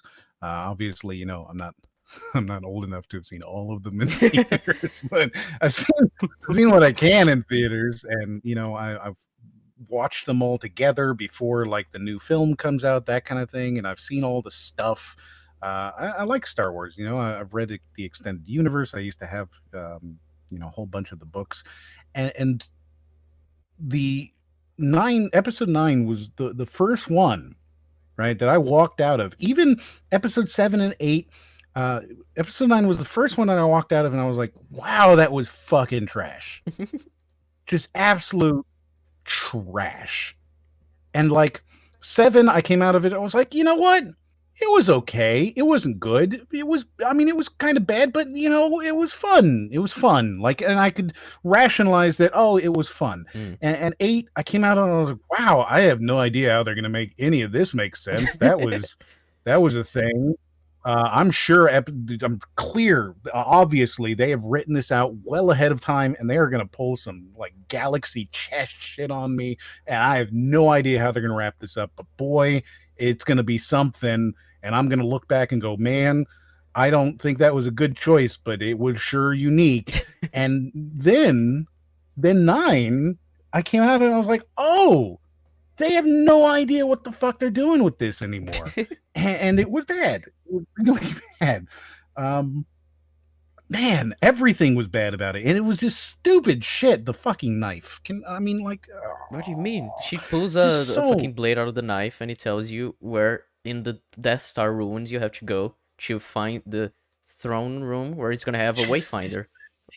Like, that makes sense. No sense. It makes no sense. It makes no sense. It's so stupid. If you like extend out the thought of that just a little bit, not even a lot, right? If you're just like, okay, so this ancient holocron that they're looking for, oh, but we can't call them holocrons because that suggests that the extended universe is real. We can't do that. No, if we're going to talk about this wayfinder, right? Some guy built this stupid knife like 2 days after the crash, right? And was like, okay, we're going to make this knife, and now I'm going to bury it underneath the grid. It's just so stupid. It makes no sense. And that's just like the tiniest amount of thought, just the tiniest amount of thought, which means that they didn't even give that much thought to this.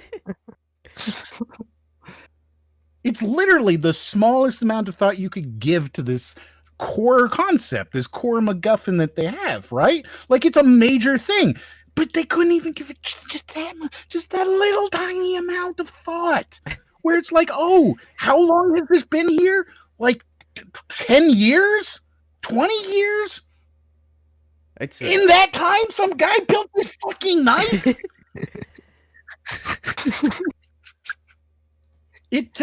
That alone, just that single thing is the kind of thing that you can look at and go, oh, that's really fucking stupid. I mean, and every part of that film has that. If you pick any scene of TROS, you're just like, you can break down why every single part of it is retarded.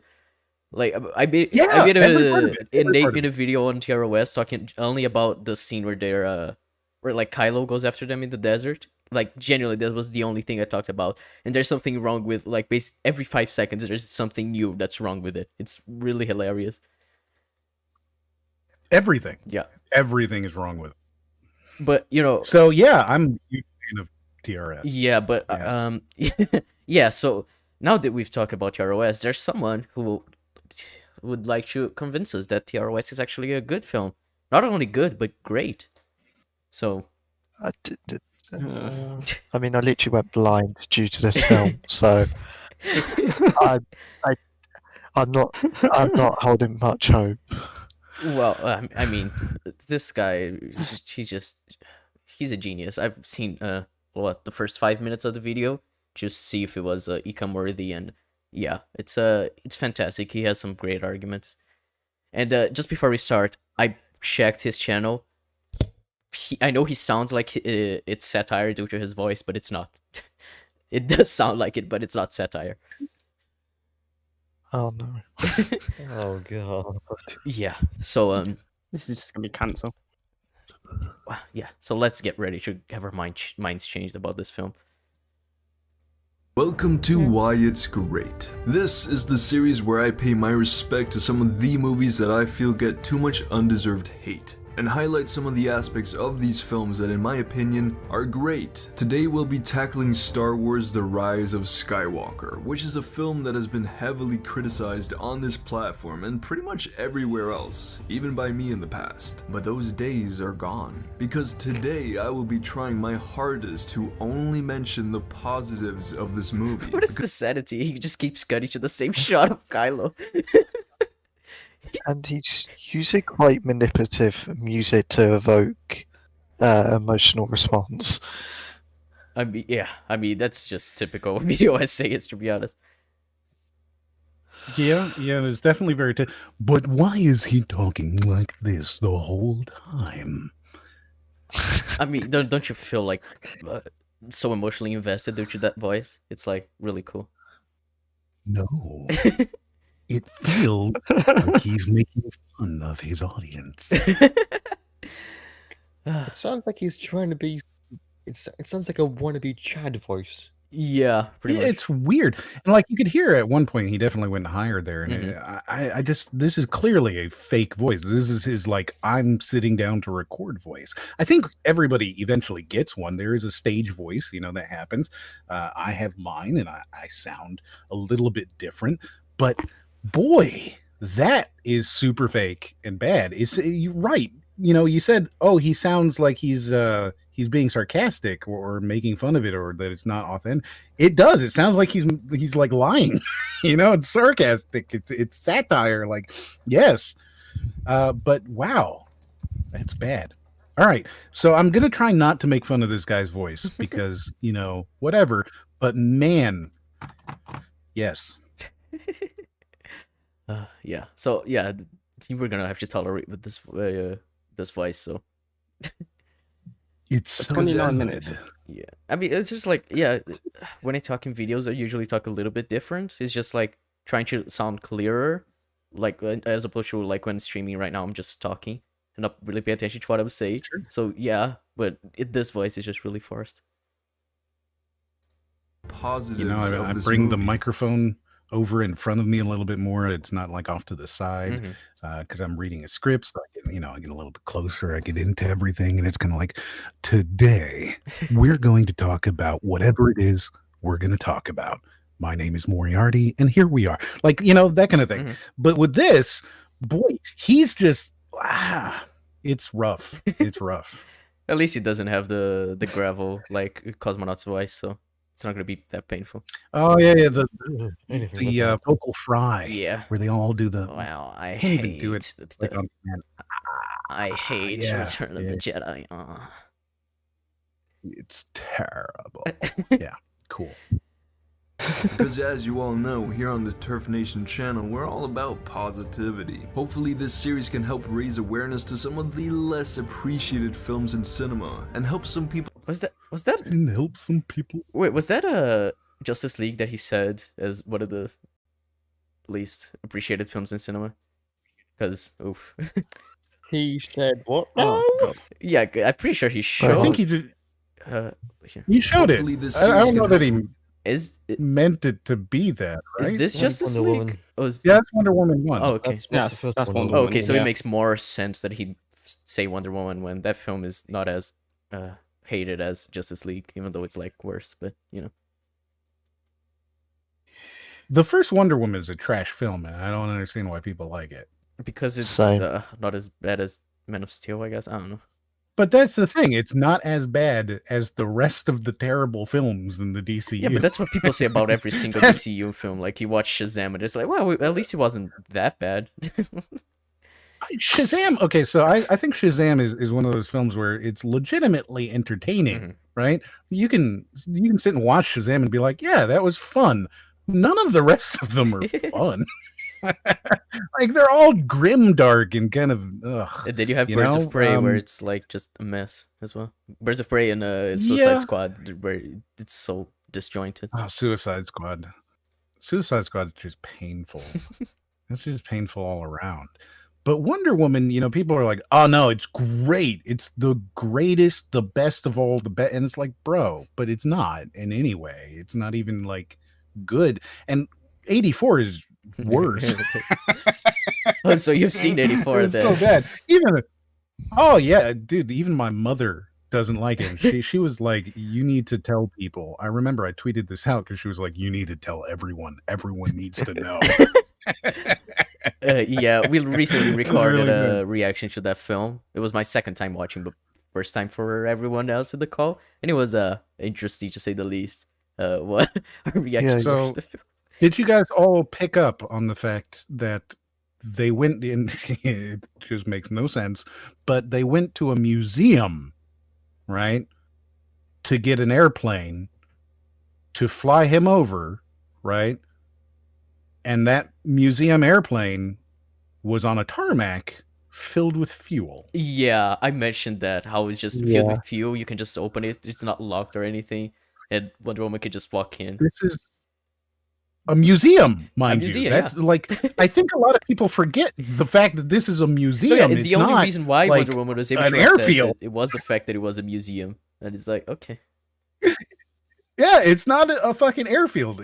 It's a museum. And they've got this like armed warfighter there out on the tarmac that they have for some reason that's not only fueled but apparently has like missiles on. Like, what the fuck is happening?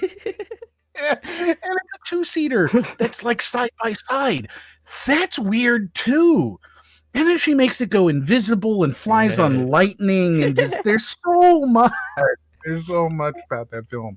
Yeah, there was a Oh, point where we man. needed to pause because there was so much wrong going on. It's like, it's really impressive. Yeah, it really is. That film put me to sleep. I had to watch it twice. Oh no, Like, I it was made me thoroughly depressed. entertained, dude. I loved both times. It was so bad. Like, because I watched both times, I didn't watch them alone. So hearing people's reactions was like the best thing. Yeah, I made a fucking hate. mistake. Yeah, but everyone else was just depressed after we watched and wanted to kill me because I said the film was entertaining. So there's that. I legit told you to go fuck yourself with full intent and everything.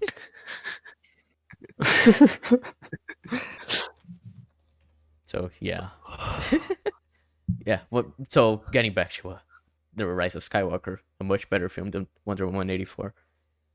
Actually, honestly, I don't think it Oh, is yeah. because Max Lord is way better than anything TROS has.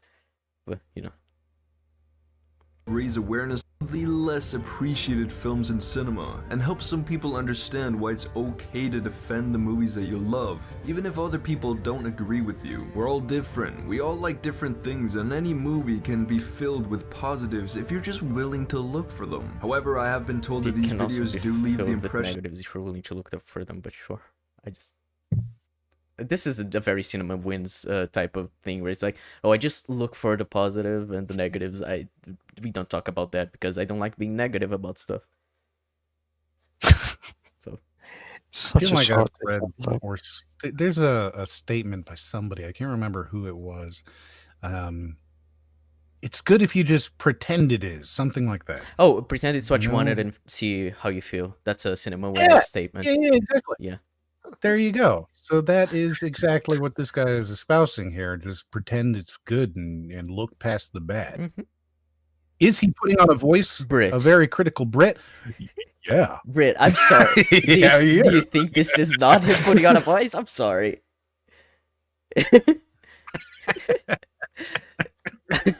Yeah, it is. that I'm simply ignoring the flaws of these films and that I have some political agenda behind it, which is fair enough. It's a weird concept. So I will leave a section at the end where I talk a little bit about the negatives of this film, but it won't be that long and you can always skip Why it. is But he yeah. just using random clips from random films? Like, he at first he was talking about like films that get undeserved hate. But like one of the films he showed there was Her, and then he showed Theory of Everything and shit like that. Films that everyone loves, so I don't understand. Yeah, I don't know, man. It's just films. Like, yeah. Yes, today we're going to be highlighting the standout moments and just aspects Stand up moments, and you see Ray stabbing Kylo. Ah, yes, that was is definitely one of the best scenes. Amazing. in general from the rise of Skywalker. However, I must say that when I talk about these moments, I'm reviewing them with regard to other Star Wars movies, which makes it a little easier to find the good parts. Comparing this film to Lord of the Rings would be foolish and pointless because it wouldn't stand a chance. So instead I will compare the So moments you and admit bright- it's bad. It's like it's a bad film, but it's a good Star Wars film. Yeah, that's the thing, right? Like he starts off, I'm not going to compare this to any other films because it would lose, because it's a bad movie. I'm going to look only at it through Star Wars, because then it's easier to find the good part. You're dumb. That's dumb. Why would you even start like this?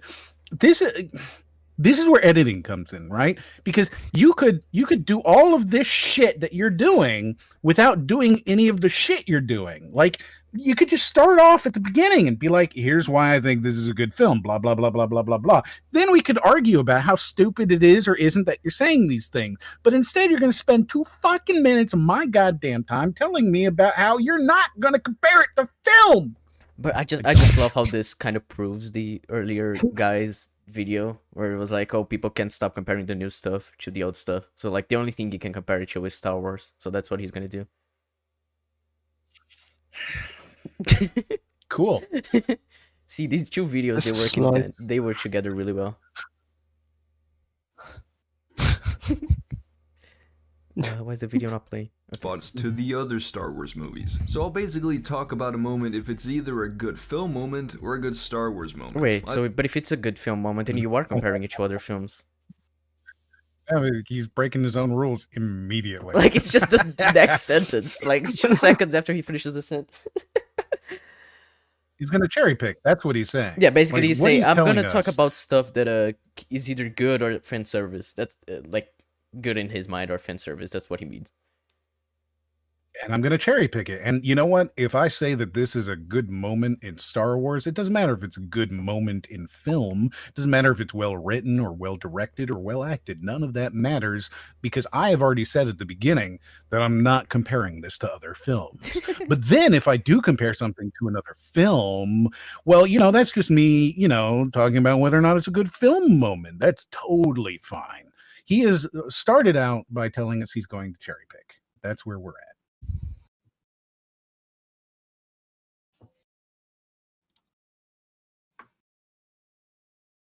I think that makes sense. Also, most of you know my method of rating these moments with either bronze, silver, or gold. And even if you haven't watched my videos before, it's pretty easy to pick up on. If you do need some context, the link to my Last Jedi video is on screen right now. Anyways, Oh, without boy. further ado, let's just get into it. Here's why Star Wars The Rise of Skywalker is great. Now the opening scene is once again fantastic. I guess it's something most Star Wars movies seem to nail, at least the ones we've talked about. Anyways, the opening scene with Kylo is brilliant. It really Okay, no. There's already a few issues. We just see one with a lightsaber there. That you could just see. We don't know what the fuck's going on or what he's doing based on what we saw in episode 8. And we literally see Kylo moonwalk. I don't think it's that good of a scene. Yes. Compared to A New Hope, where we see how Luke's life starts off and how basically the world begins, or Empire, where we start off with the whole Battle of Hoth stuff. It's just But yeah, it's brilliant. I've. Jesus. Is this Can worse? you disagree? It's brilliant. No? Uh, See? There you go. I'll rest my case. Yeah, Is it's this- genius. If you had to rank this opening scene, where would it be in the saga? Oof. That's a good question. I mean, it's not the worst part of TROS, but it's definitely retarded. Like, he's just giving metal shoot. I don't feel like this would even get a praise for like making a full video breaking down everything. I'd just be like, well, this is not the worst part, and that's pretty much it. It's brilliant. Yes, he moonwalks with the lightsaber and kills someone. So yes, it is indeed brilliant. Also brilliant, but bronze. This is brilliant, but bronze. So I think that tells us where we're gonna go from here. If brilliant is bronze, imagine the superlatives he'll be using later on. He's gonna call like the Rey Skywalker scene a masterpiece. I can just see it.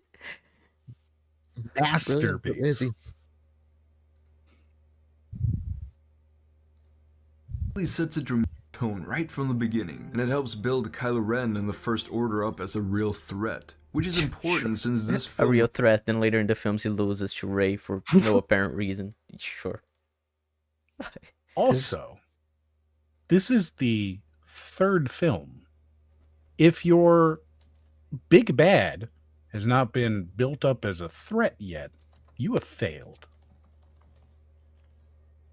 Yeah, that's a good point. Like he's supposed to be the big bad after Snoke died in the TOJ. So I don't see how this is a positive, but sure.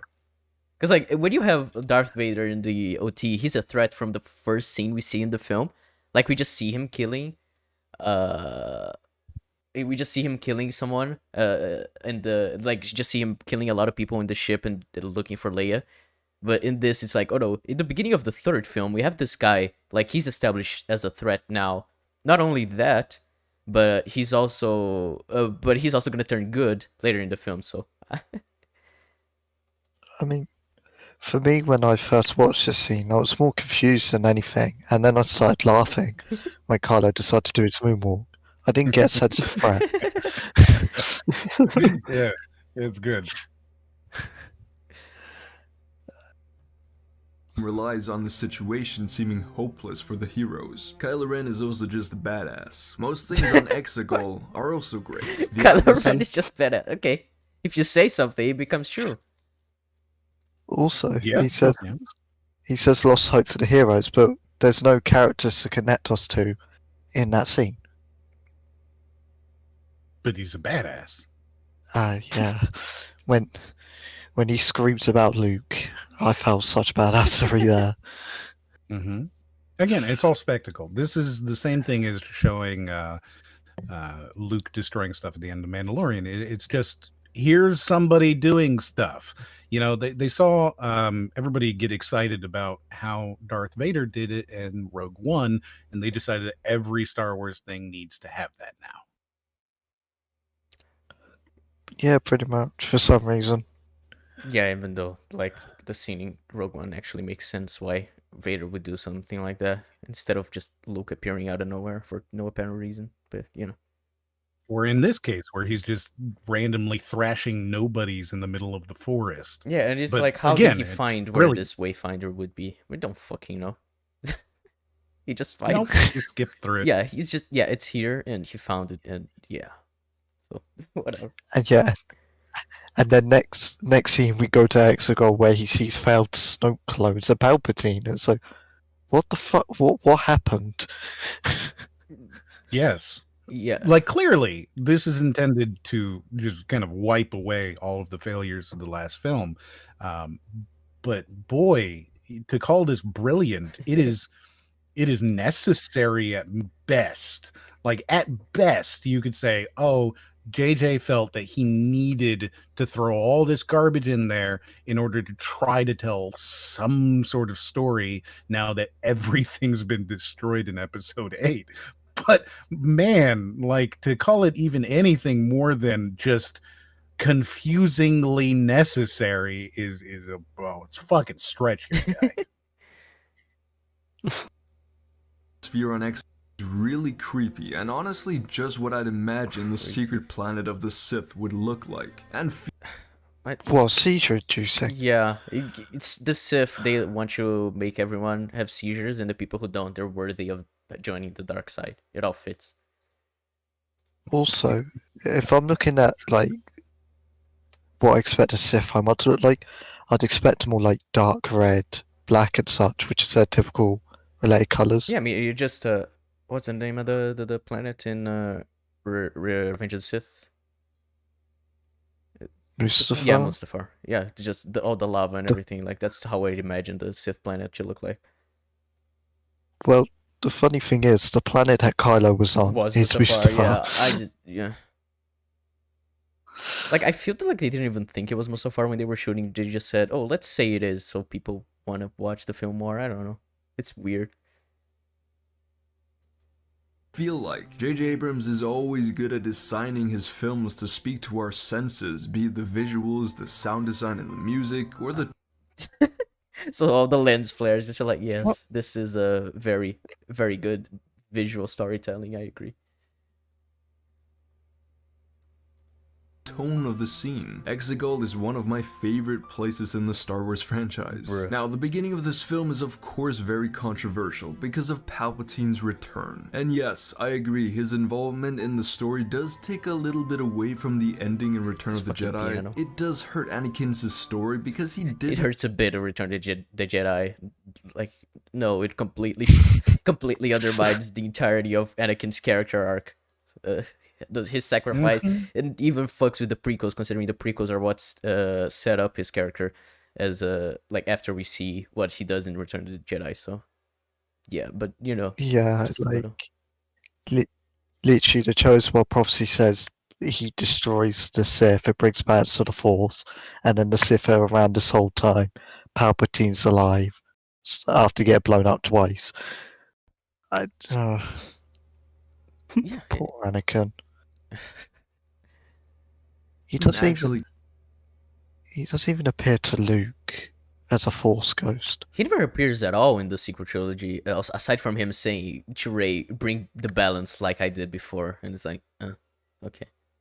They never actually say his name in the sequel trilogy. They I never said- even name drop him. I said fuck off out loud when that was said in Rise of Skywalker. People looked at me.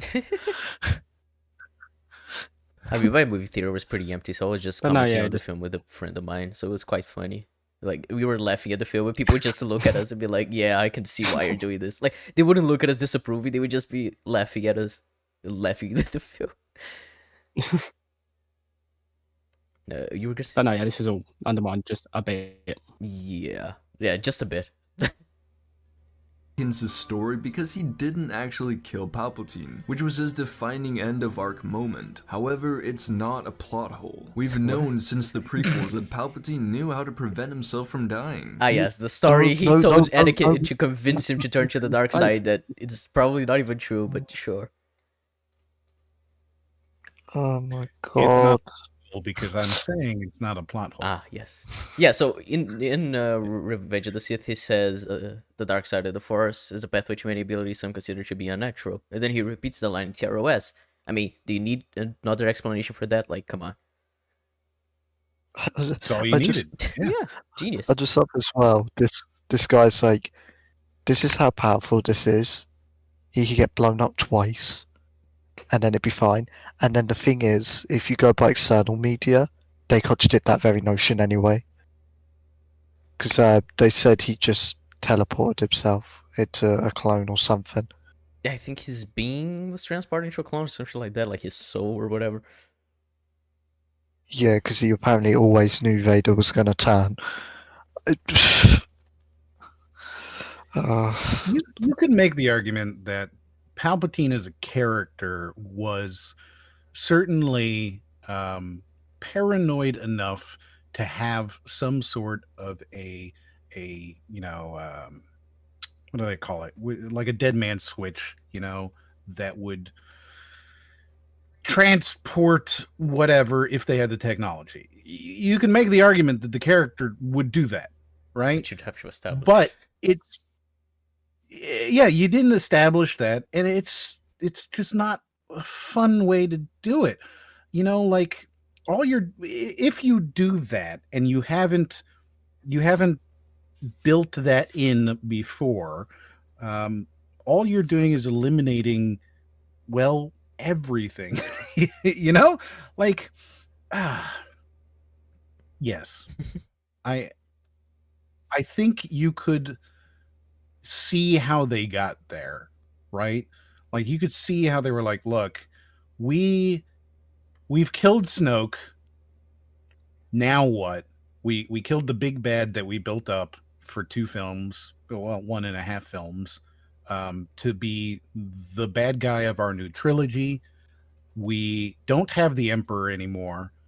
We have essentially copied episodes 4, 5 so far, right? To like build ourselves here. What do?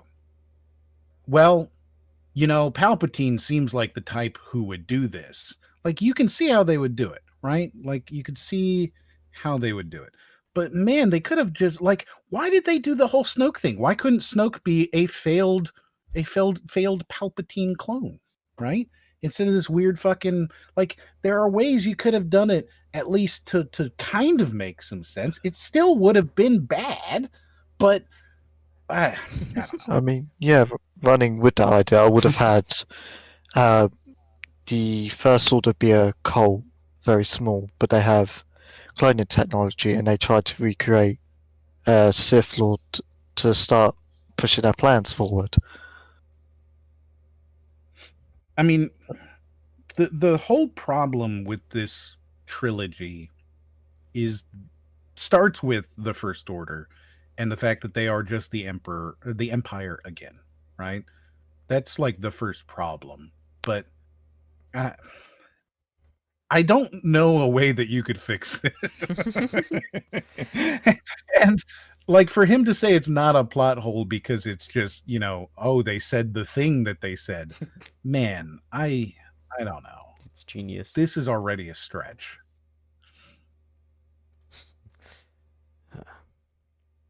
He is the powerful Sith we've ever seen, who knew how to do unnatural things. So him surviving Unnatural thing. That's, yeah, keep it very broad. Like, that's the only way you can defend this. When The we talk fuck about Palpatine, what do you see him do? Right? He is a political, I guess you could say, mastermind in the universe, right? He's a political mastermind. He's able to convince and orchestrate a war where he's in charge of both sides and use that to build his power base and use it to destroy the Jedi that are against him, while also pulling in the strongest of them to be his apprentice. So like his power is in political machination and the ability to shoot lightning bolts, and that's it. Like that's his power. We've seen nothing else. We've seen him have, a brain and be able to shoot lightning, which, if anything, suggests that he doesn't have a whole lot of control over the Force, because all he does is just pour it out of his body as fast as possible. What else does he have? How have we seen any other powers from this character? Yeah, I mean, doesn't he try to get Count Dooku out of the picture because of the rule and Count Dooku's power? Yeah. Can you think of a single other time in, I guess, all 7 films he's in that he shows any other powers? No. Yeah, I mean, He can the spin closest, the closest to something we actually get is his fight with Yoda, and he kind of didn't do much there. So he can move a little bit faster, right? Like he can kind of hop around like every other really Jedi. well. Yeah, like that's a so he has- specific trait that they mentioned the Jedi have in The Phantom Menace. So it's like it's not even just him that has that; it's everyone that has the Force. He's basic Jedi, but he can pour out lightning, and he's good at politics. I haven't seen any other powers to suggest that he has these strange and like it is a fucking plot hole. Immediately it's a plot hole. natural things. So him surviving whatever the fuck happened to him on the Death Star isn't breaking any rules of Star Wars. If you look at him, he's not in peak condition. I think we can all agree on that. That's also the point. I see this immortality similar to that of Voldemort, where his body was destroyed, but his soul, his hatred, his evil, survived. Yeah. His evil survive. What? Oh my god. Fucking. That's quite a statement. Oh fucking god. Yet he was a mere shadow of what he used to be, of course up until he later takes the life force from Rey and Ben, and regains his true form. Now that I think about it, it's actually very similar to Voldemort. But yes, I know a lot of people are annoyed that Palpatine returned, which I can relate to. I'd have preferred for the story not to be written this way, but for what we got and what this film is, I think Palpatine's role is justified. It makes sense from a lore standpoint. What? It solves the mystery. Wait. You need to say why it makes sense from a lore standpoint. You could just state that. Like, yeah, it makes sense. Yeah. I guess. I don't think he understands how much this damages the franchise, because let's say you're Darth Maul or any other Sith that comes along, or Darkseid Force user, and you have this much hatred, and you get a similar fate to Palpatine. Does that mean you can suddenly live? And if that's the case, why don't all Darkseid Force users aim to do that, to kind of be near immortal? Because they're not evil enough, and their evil didn't survive. See, it all fits. Big brain. Yeah. Snoke, which is honestly really satisfying. I know I've What? said before that this film retcons a lot of the great things that The Last Jedi did, but I must give it credit He here. likes DOJ.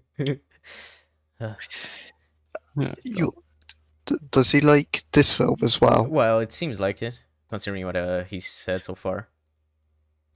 What a weird. It's quite weird to see someone that likes TLJ and The Rise of Skywalker. Yeah, I don't see how you can. Like, they both completely contradict each other. Mm-hmm. Oh, Brit is nerding out on Harry Potter, saying Voldemort's evil didn't survive. Voldemort survived because of established stuff in the world. They have no similarity because Voldemort surviving works in the world. Palpatine being alive doesn't work at all. Well, yeah, but evil though. So Snoke's insanely powerful, and we had never heard of him before, so it makes sense that it would be Palpatine. So yeah, this film helped save Snoke. And then finally, Palpatine is the catalyst for Rey and Ben's arcs. He's the glue that connects their stories in a satisfying way. He's not a traditional villain in this film. The main conflict of the movie is between Rey and Kylo and their inner battles with good and evil, and Palpatine becomes more of a MacGuffin than a true villain. But oh my. Really? Okay, sure. Yeah. Sure. He just said that Palpatine is a MacGuffin in the final film of the fucking the Skywalker saga, but he says it as a good thing. Like, what?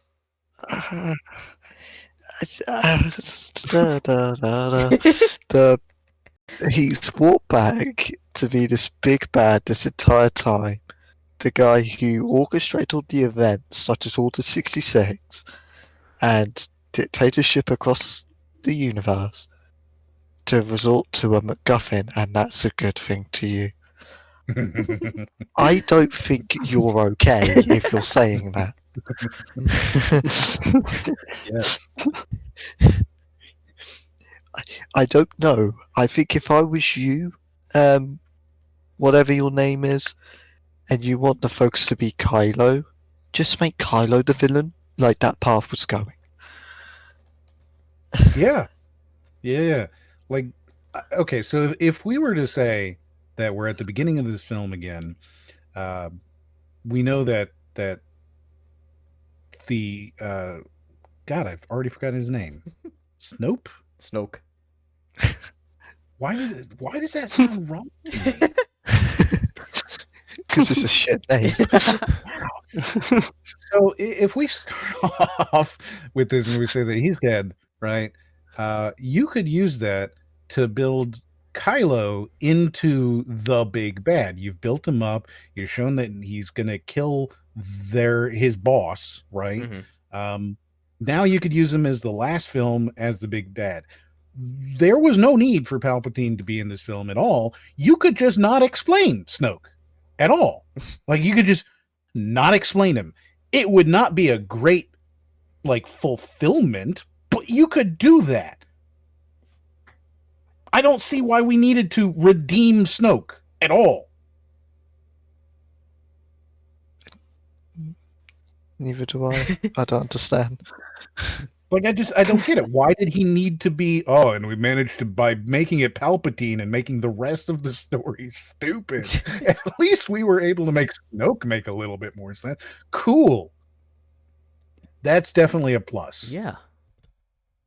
I mean, Yeah, great. yeah, you make like 1,000 things way worse, but one slightly better. That's a plus in my book. I honestly kinda like that. It makes sense that Palpatine would return for the final film in the Skywalker saga, because it helps make the story grander and more resonant with the Star Wars fans who have been a part of the war against Palpatine all these years. It's the exact opposite. never- We thought he was dead. How are I the would even fans make gonna the connect argument- more, bro? Yeah. Like, even still, you could make the argument that Palpatine was never the sole or the important part here, right? Like, he was a tool to turn Anakin. He was a tool then to show Luke and Anakin, his reversal and his arc, he was never really all that important. He was just kind of there. You could take him out and replace him with all sorts of different things, and you could tell the exact same story. So to have him here at the end, in fact, does not wrap it up. It makes it worse. Yeah, because it also creates a precedent of like, oh, are they just gonna bring him back after this film? Because they could, in theory. So Apparently, he has millions of these things, right? yeah, There's just all over, and he's a Force ghost who's able to go into it. Which, why then can't we bring back other people from the Force? because Palpatine is evil, therefore evil survives. We have all the technology now. They have it all here. They know how to do it. Why couldn't it be done? And she can just heal everybody, right? So why not? Hey, she can bring people back to life. Yeah. So there you go. Right? Mhm. She is able to do this. Death doesn't matter anymore. Cool. Love that aspect. I also love how Mando also had an episode where Baby Yoda healed someone. That was cool. Of course, I'd have wished for a more complex story with more nuanced writing, but it's safe and it works. Not too many Sure. things are broken in this film, Oh, and Palpatine's role could honestly be a lot worse. The reveal of the Final Order also comes as a surprise and just looks really cool. Obviously, Looks really this cool for sure. You want to know why it comes across as a surprise? Because I don't think anyone with a sane mind would have thought, for episode 9, we're going to get Palpatine back, and he's going to lift all these ships up that have been there this entire time, and yeah, I don't think anyone thought that was going to happen. That's why it's a surprise, because of how shit of an idea it is, and they went through with it. Not because it's good. Kind of like the Ralph Boner thing in WandaVision. Like, yeah, nobody expected this. It's not because it's good. It's because it's retarded. Exactly. I just like the idea of all of these people who are manning these ships just like hanging out underground for decades. Just living there. Yeah, and one day they're like, Underneath what the Earth. fuck? Why are we going up? I mean, they wouldn't know because they don't know which way is up, to be fair. But they're like, oh my god, why are we moving? That's true. Oh, that's true. Yeah. It's a bad. I forgot about that part. Man, I forgot about a lot of this movie. I have blocked this out. Oh, I remember everything about it. It's hilariously bad. I love it so much. It's I'd like really terrible. I'd like to meet the person that came up with that line, and I want to have a discussion with them, and I want to see their thought process to think that was a good justification. Again, it's just another thing where if you take even a few seconds and expand it out just a little bit, it doesn't make sense. Everything that they do in this film is like that. You just take anything you look at, expand it out just a little bit, and it makes no more sense. Oh, so they're under the ground. Yes. With staff. Yes. For 20 years. Mm-hmm. With staff. There's people. How many people? Millions of people just living on these ships under the ground. Yes. On this barren planet. Mm-hmm. How do they eat? I don't fucking know. How do they eat? They Where do eat, they get eat each anything? other. It's cannibalism. It makes sense. I mean, like, there's little things like that. Like, okay, so how do they do it? Where do they get fuel? That's a good point. There's a lot of that kind of shit where it's just like, okay, but a little bit further. If you just took your cool shot, which I think this is definitely what we've got here in episode 9. It is the Zack Snyder thing, right? Where you have an idea of a cool moment, which is all Zack Snyder films are. I have an idea for a cool moment. It'll look really cool on screen. And I put all of these moments down and I rearrange them a little bit. And then I go, okay, now I need to get from A to B and then B to C right? So I just kind of write whatever takes me from one scene to the next. And it doesn't matter what it is, just whatever it is that gets me from here to there so that I can show these cool moments. That is how Zack Snyder writes his films. It's how he's written every single one of them. It is just how he works. And this is that. Right? This is how that works. He thought of a cool scene. And I would even say that most of the shots in The Rise of Skywalker do look cool. You know, like you can definitely, this is a cool shot. It doesn't make any sense.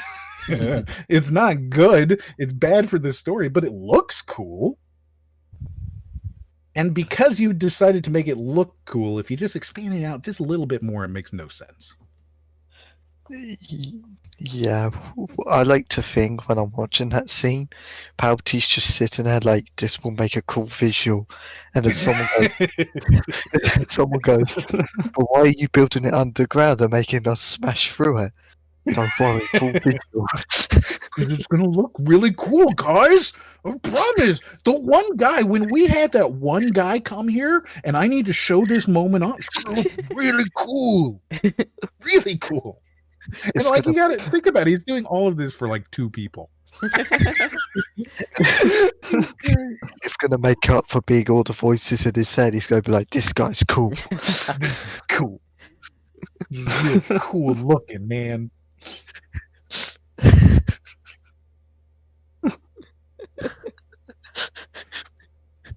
Massive fleet out of fucking nowhere and leaves so many Yeah! questions unanswered, like Yeah, how was it it built? does! Where did all the money for it come from? And who is steering them? Those bad boys were underground. Who works there? Who's on the ships? This is I just like lazy. how Am just talked about this for Wow, 5 he minutes did and a he's just like, 180. oh, he brings up issues, but it doesn't matter.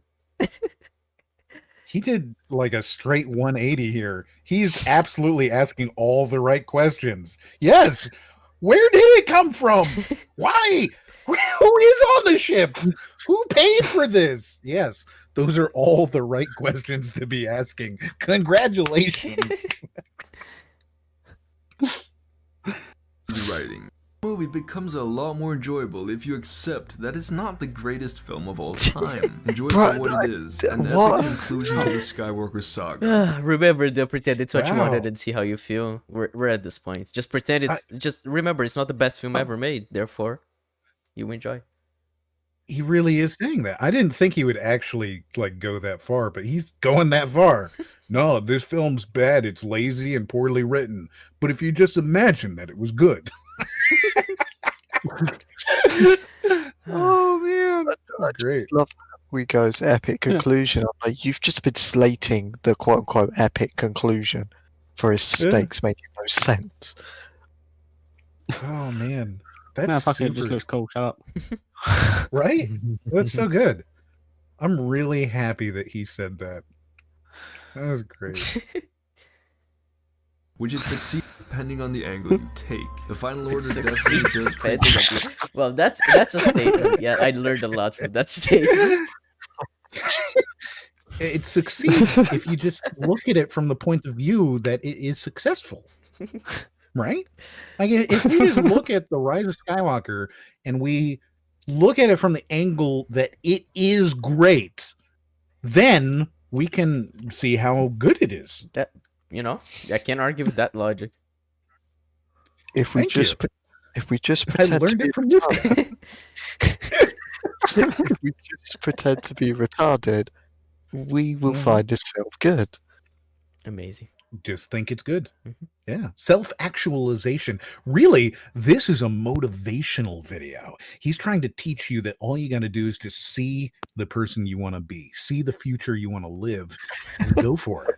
Yeah, just Reach for the stars. as long as you believe in yourself, believe that you like something, then you like it.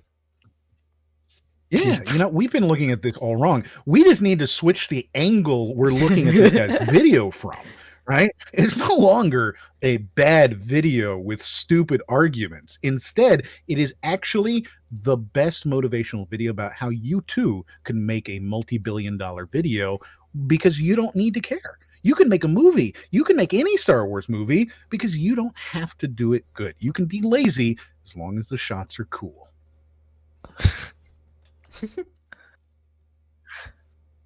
This feeling of doom and dread and hopelessness, because how the fuck can the heroes ever defeat such a threat? This opening sequence, although being a little inconsistent, does set up the conflict and the story quite well. This next point Okay. isn't so much a specific moment, but rather just an element that I think works in this film. Rey, Finn, and Poe interacting is a lot of fun. The last Yeah.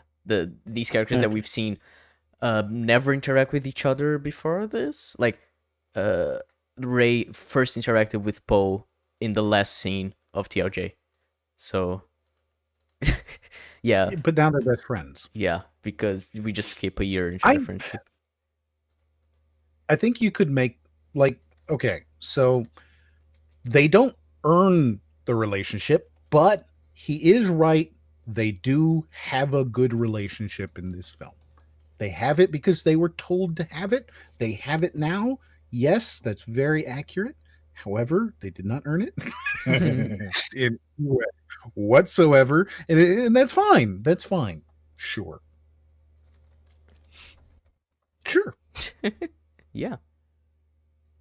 Like, I'm Jedi not even made going to them disagree not with it. having any of these younger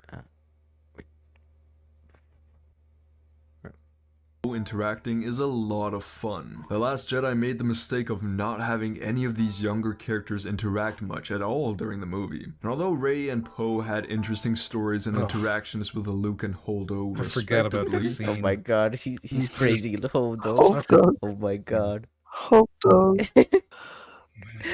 You could have avoided that entire thread. You could have avoided the entire Luke thread as well, to be honest. You could have just bonked Luke on the head and then kidnap him if you want.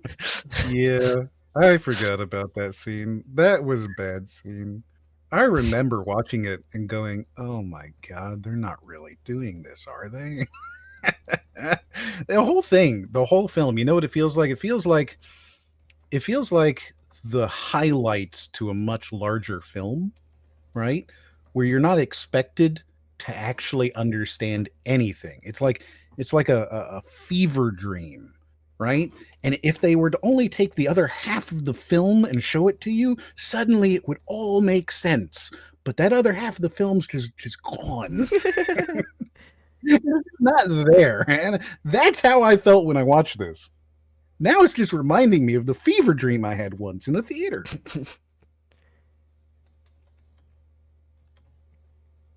Finn Fucking. Finn really took a fat tumble down the long shaft of forgettable, but the energy these three bring to the screen in this one is just really refreshing. It reminds me of the bond Luke, Han, and Leia had. So how is it Not- refreshing? You're saying it's the same. What? It's also clearly intended to evoke that.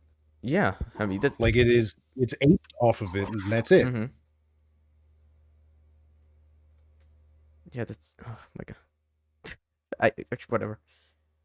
as good opinion, but it's definitely refreshing and brings life to the film. It's something I often feel is missing from the prequels, because despite the things they do well, chemistry between actors isn't one of them. The sequel trio has some that heartwarming is- scenes, and you get the Hang feeling on.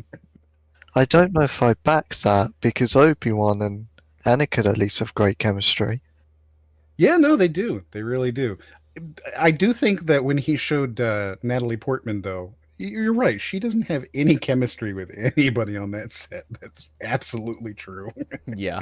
I don't think she actually liked anybody she was working with.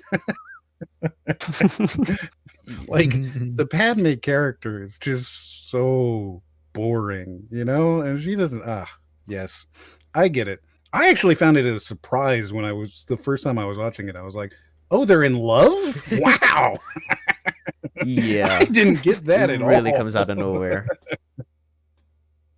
Yeah, I mean, I like Natalie Portman as an actor, but she's not good in the prequels at all. Yeah, I mean, dude, she's been a fantastic actor her whole life. She was in Leon the Professional, which is, I mean, such an incredible film. And like, you know, this that was not good. Yeah.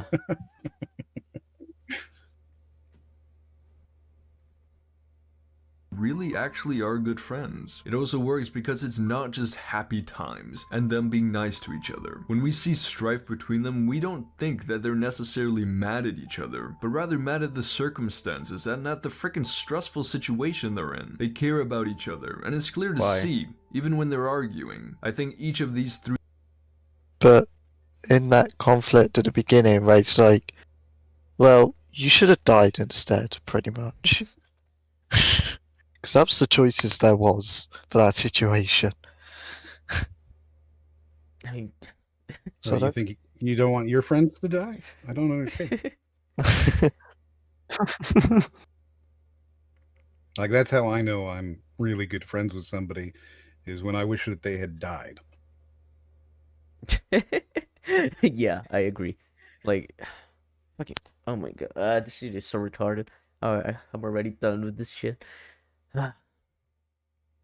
Do a great You job. got 22 especially more as a minutes, man. collective. The dialogue is cringy and filled with exposition at times, but the charisma of these three kind of makes me not care. I guess that's the effect Star Wars has on you. Oh my god, it's Meriadoc fucking Brandybuck. Rey and Leia's last goodbye for some reason resonated with me just a little bit. Maybe it's Yeah, I'm trying to understand why you would. That scene was so hollow. It was like, why do these characters care about each other? Like, the only thing I've seen from them two together is when Leia hugs Rey after Han dies, and she returns in TFA, even though Leia ignores Chewie, which is like, fuck off. But like, did these characters ever share any screen time other than that?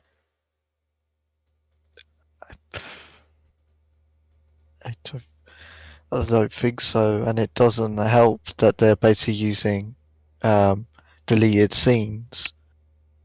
Oh yeah, So they're using it's TFA already deleted still scenes, lit. yeah. Oh, so It's still a full concept. So I imagine the reason why it's because it's Carrie Fisher and she died. Like, that's the only thing I can think of. Yeah. Yeah, that is why. They did it. I would have just, to be honest, I would have had her dead from the start. Yeah. I mean, just kill her off in TLJ or kill her off screen and start the film with a funeral for her.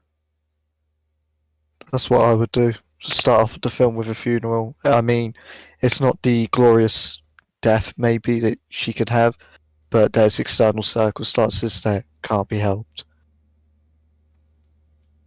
Yeah, but yeah, I can only imagine that this guy enjoyed this scene only because Carrie Fisher was dead and he had an emotional connection to her. That's the only thing.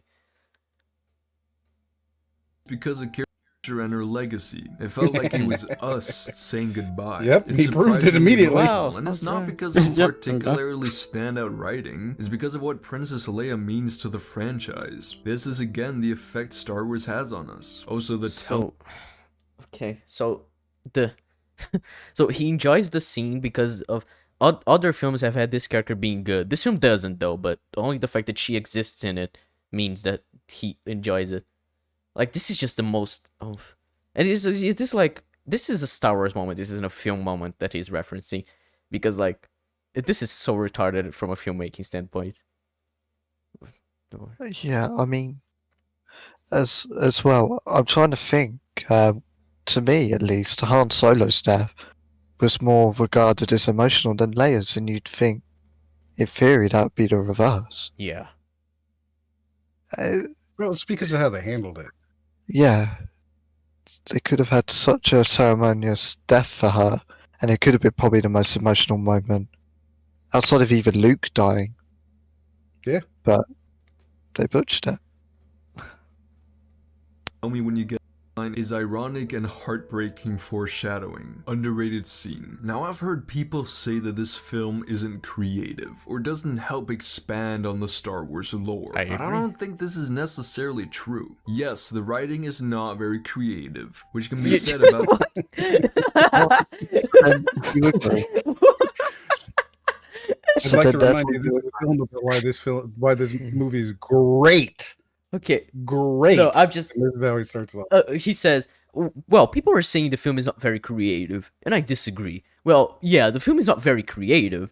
So like, that's in 10 seconds he said this. Like, what the?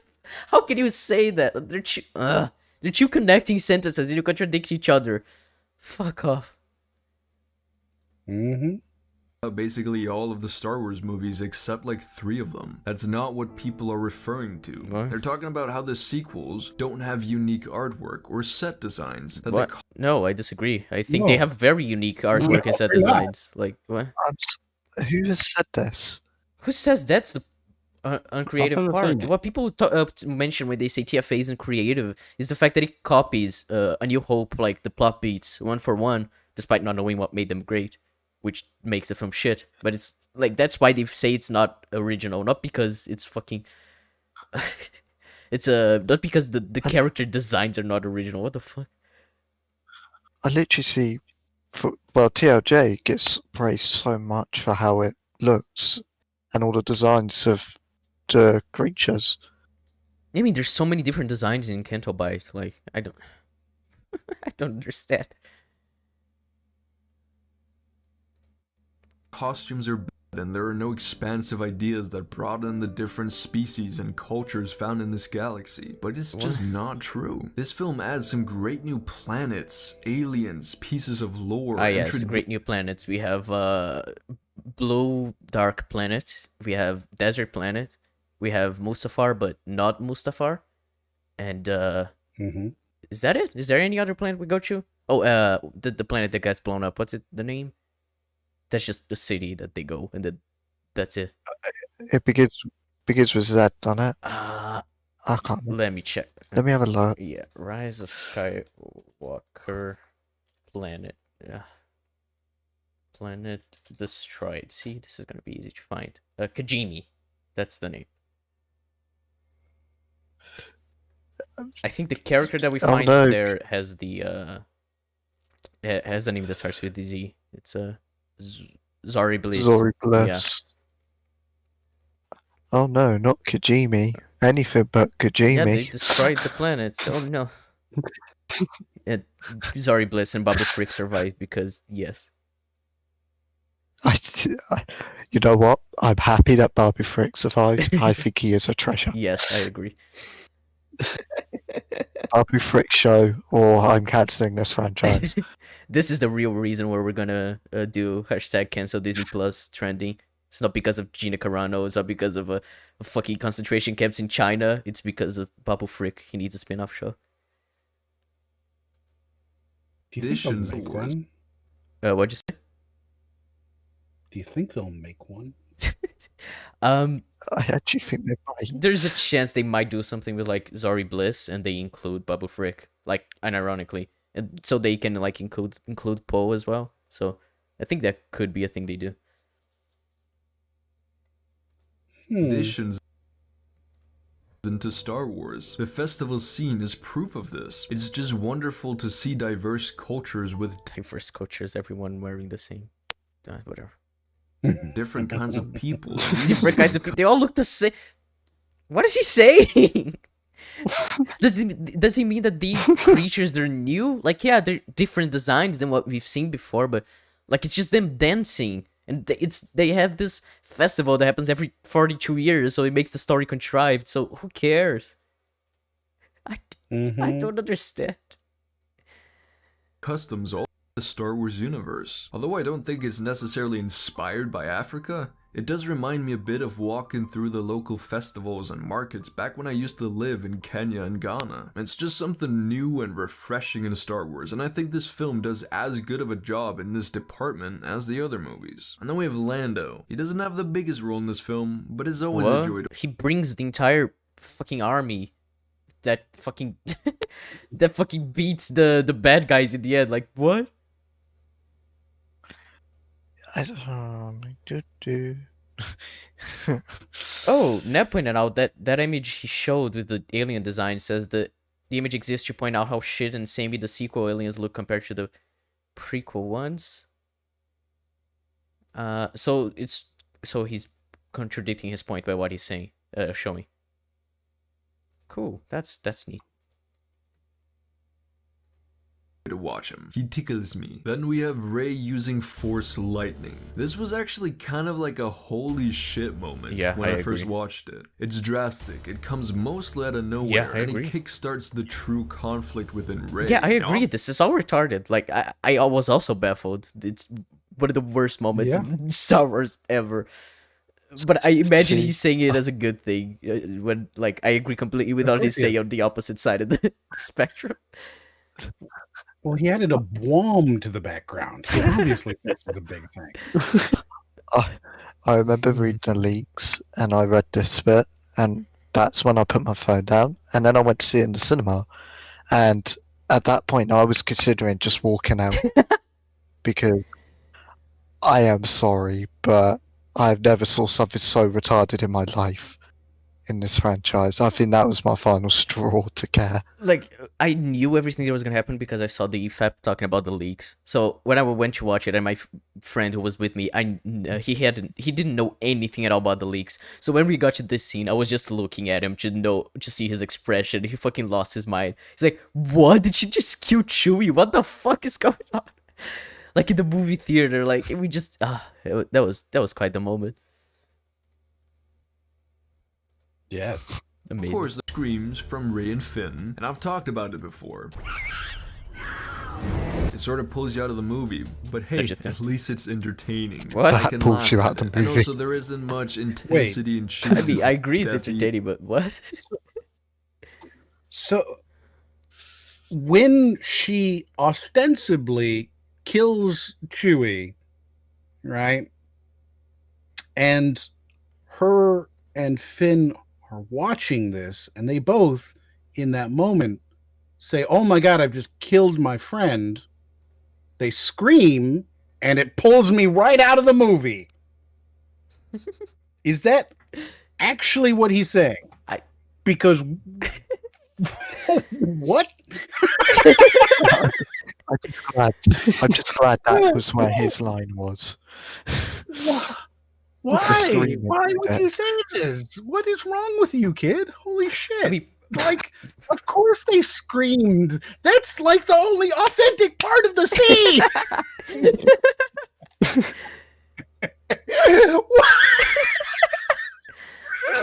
Oh my God.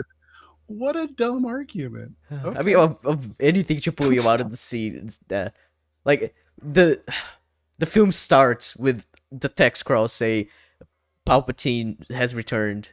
Like the dead speak actually. So the dead speak. So I'd say that's probably gonna pull you out of the film more than the character screaming, but to each their own, I guess. Sure.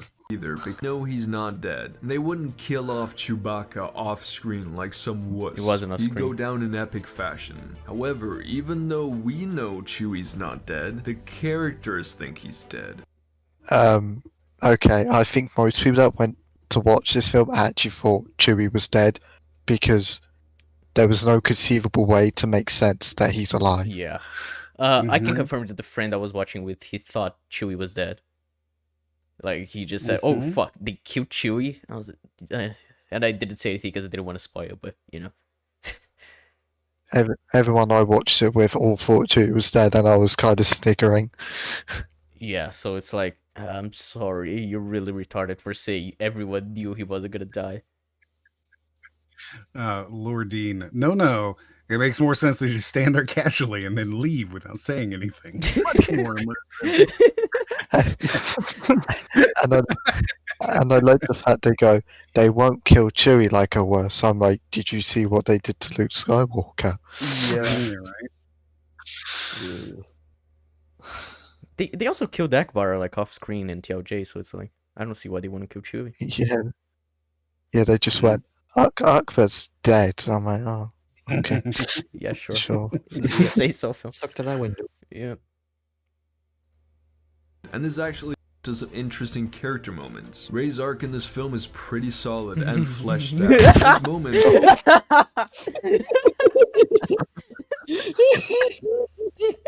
what? This is okay. Oh, okay. Yeah, no. Rey's arc is really fleshed out. She's like, for some reason, she starts to think, oh, you know, I'm maybe evil, and then she does something that only Sith Siths can do, and then she's like, you know, I think I'm more evil than I thought. And then by the end, she beats the ultimate bad guy and realizes, oh no, I'm not evil. Yeah, that's very fleshed out. What a great arc. She goes through like a trilogy worth of an arc in one film. And it's like just 2 beats of the arc. You set it up and then you solve it. And it's like, oh, okay. Like you have no development at all, but you know it's fleshed out, I guess. Really is her arc. She's just witnessed herself perform a force ability associated with the Sith, with evil people, and she thinks she's just murdered her friend and one. A quick question: does she know that's associated with the Sith and evil people? And that's not even true either. We've seen light side force users use lightning. Yeah. I don't think she's seen lightning used at any point. Yeah, like the only before this, thing right? that she would know is from Luke's diary, I guess. But it's like how Luke doesn't have like he hasn't spotted a pattern. He knows, oh, this emperor, he uses lightning. It's not therefore all evil people use lightning. Like that's retarded. Yoda's evil for using the real world lightning to burn everything. Oh, Yoda's actually a Sith. Yeah. Oh my god. he uses lightning in the prequels, so I'm like, okay. Most purest beings she knows. Imagine if this was you. She's had trouble in the past accepting what and who she is, and this moment just steals away all the progress she's made towards obtaining peace in her soul. What progress? She hasn't made any progress in the first place. There's no progress at all. What? Okay. If you make broad statements and don't qualify them, I guess people are just gonna believe you're right. She thinks she's a murderer of the innocent now, and it fucking breaks her. We see how this act causes a strife in herself, as well as between her and the other characters, notably Finn. It's a great moment that leads to some nuanced character development for Rey. Nuanced character development. Like Finn says, "Oh, you're angry. That doesn't sound like you, Rey." And Rey's like, "I don't. You don't know me. I don't think anybody does." And that's the extent of the development we get. But I'd give it an Oscar. yes, I agree. It's at least Oscar worthy. This arc. I just fake out death wouldn't have been so easy to predict, because then this scene would have been really good. Oh well. What? No. What? No. If it was hard, it was hard to predict, to be honest. But if it was harder to predict, then we'd just be like, oh, so he's alive, so this undermines the entire thing that's going on. Like, it's retarded. Like, if he actually died, if Chewie actually died, at least it would have been some actual consequences to Rey's actions. But just like the Mary Sue she is, the consequences are always undone, so. I still like C-3PO is goated. He's the best character in this film. Yes, by I far. agree. Yeah. He actually has some great comedic moments, and if I'm being honest, this film actually Oh, the nails music most of the change. humor for me. A common complaint of The Last Jedi is that there's too much humor, even in the scenes that don't need humor, and they really toned it down for this one. Yeah, Most I of the don't think jokes that the problem is that it's humor. There's too much humor, is the tonal inconsistency. Because Star Wars has been humorous since the first film, so this is just retarded as well. And oh my god, here I go comparing Star Wars to Star Wars. I'm just falling victim to it. You're not supposed to do that. You How fucking they- idiot. just land. Surprisingly enough, C-3PO carries most of the comedic baggage. He says a lot of funny things that made me crack a smile on multiple occasions. But Yeah, beyond he the was good. humor, Hilarious. he's also just a good character. This is the most development and actual story attention C-3PO has received in any of the Star Wars films. What? Like the only character he has is when he says, when Rey asks him if there's like any other possible outcome because he's reluctant of erasing his memory, and he says that there isn't, and it's like a neat moment because he's this robot, so the numbers and calculating statistics and everything would be his thing. That's it. Like other than that, there's nothing of character. Like yeah, he's funny, but he doesn't get any development other than that. So yeah, but sure, he gets a lot of development. You're He has forgetting. the most You're forgetting that he sees them as friends. Ah, yes, that is. Taking one last look at my friends, these people that I haven't, like, I've never talked to before this film. He has the most emotional moment in this film, which is What? saying something, since in this movie we also say goodbye to How Carrie is it Fisher. emotional? Like, it makes zero sense how it works. It's just like, oh, we're gonna have to erase your memory. We can't do a backup of it because we can't, even though, like, a droid smith doesn't have a way to back up your memory. It's like if you go to repair your laptop and the guy doesn't have a pen drive. It's like, what? Fucking retarded. I'd like, as well, they just immediately undo it anyway. Yeah. They get to the end. Archie was just like, no, here's your memory. What is the most emotional moment in this film? When Chewie screams after Leia dies, after he arrives at the planet and Leia dies. Yeah, That was the only yeah, moment that I actually. actually like in the film. Oh, I almost cried, but I forced myself not to because I'm like, no, fuck off. I'm not gonna cry for this stupid film. Poor Chewie. All right. As Leia. Even then, C-3PO getting his mind wiped and taking one final look at his friends is one of my favorite scenes in this film. It's easily a silver moment for me. C-3PO is the character that serves as comic relief. You have low He's always standards. been an annoying know-it-all, and everyone always treats him with no respect. Which So is the really- same way they treat him with no respect in this film. Like, they don't care that they erase his memory if you watch the film, but whatever. Yeah, Did I'd he like just try to. to do a Rodney Dangerfield with that? What? It sounded like he tried to do a Rodney Dangerfield. Let me see. I don't want to go back that far. Oh, no.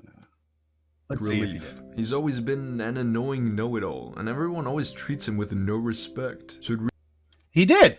He tried to do a Rodney Dangerfield with the. They give me no respect. You know.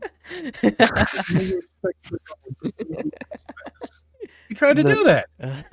Amazing. He failed.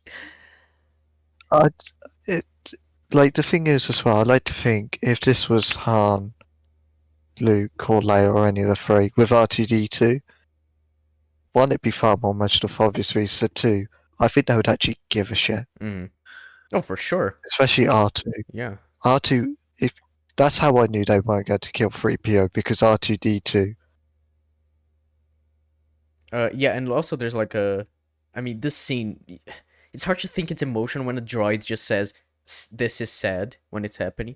Like, Yeah. really cuts deep Poe and the others when this droid that they often see as a nuisance tells them how much he cares about them. It's emotional, especially for us Star Wars fans. It doesn't Why? even matter much to me that he gets his memory. what? Then why do they keep joking and bullying him after? That makes it inconsistent, because they would have been upset they almost lost him, and Yeah. then value him. Yeah, the only one who would have. I think the only one who cares is the Sith droid. Like, he says it's sad and nobody else even cares at all. Yeah, they immediately make jokes about it. Yeah, it doesn't just right after he loses his memory, I'm pretty sure they make a joke, like, literally right after. So Yeah.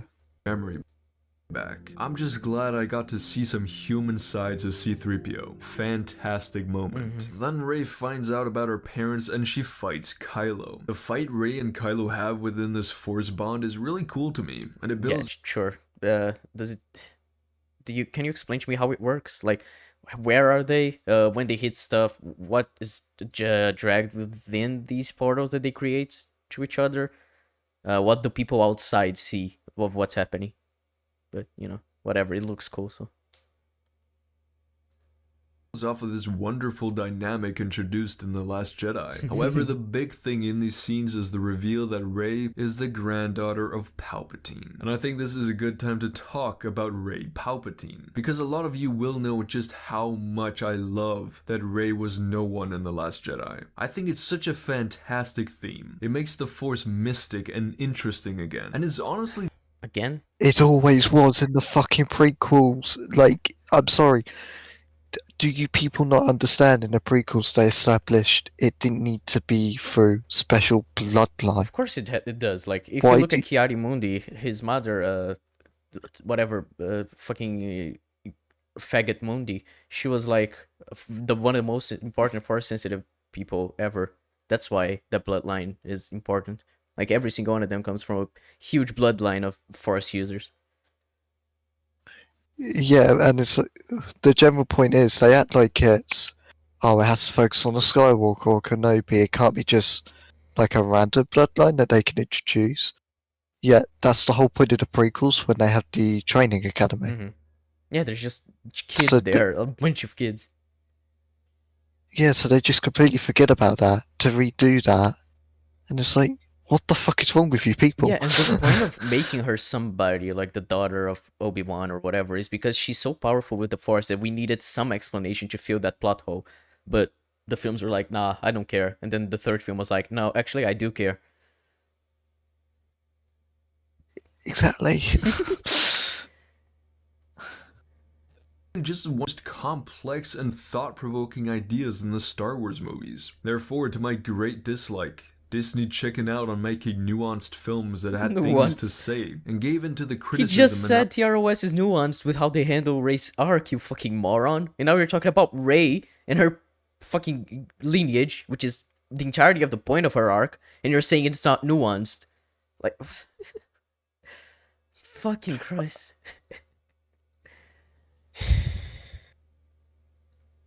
Outrage from some of the fans, and they made Rey related to someone we already knew. I hated this retcon for a long time. Wait, so he's giving a bronze medal to something he hated?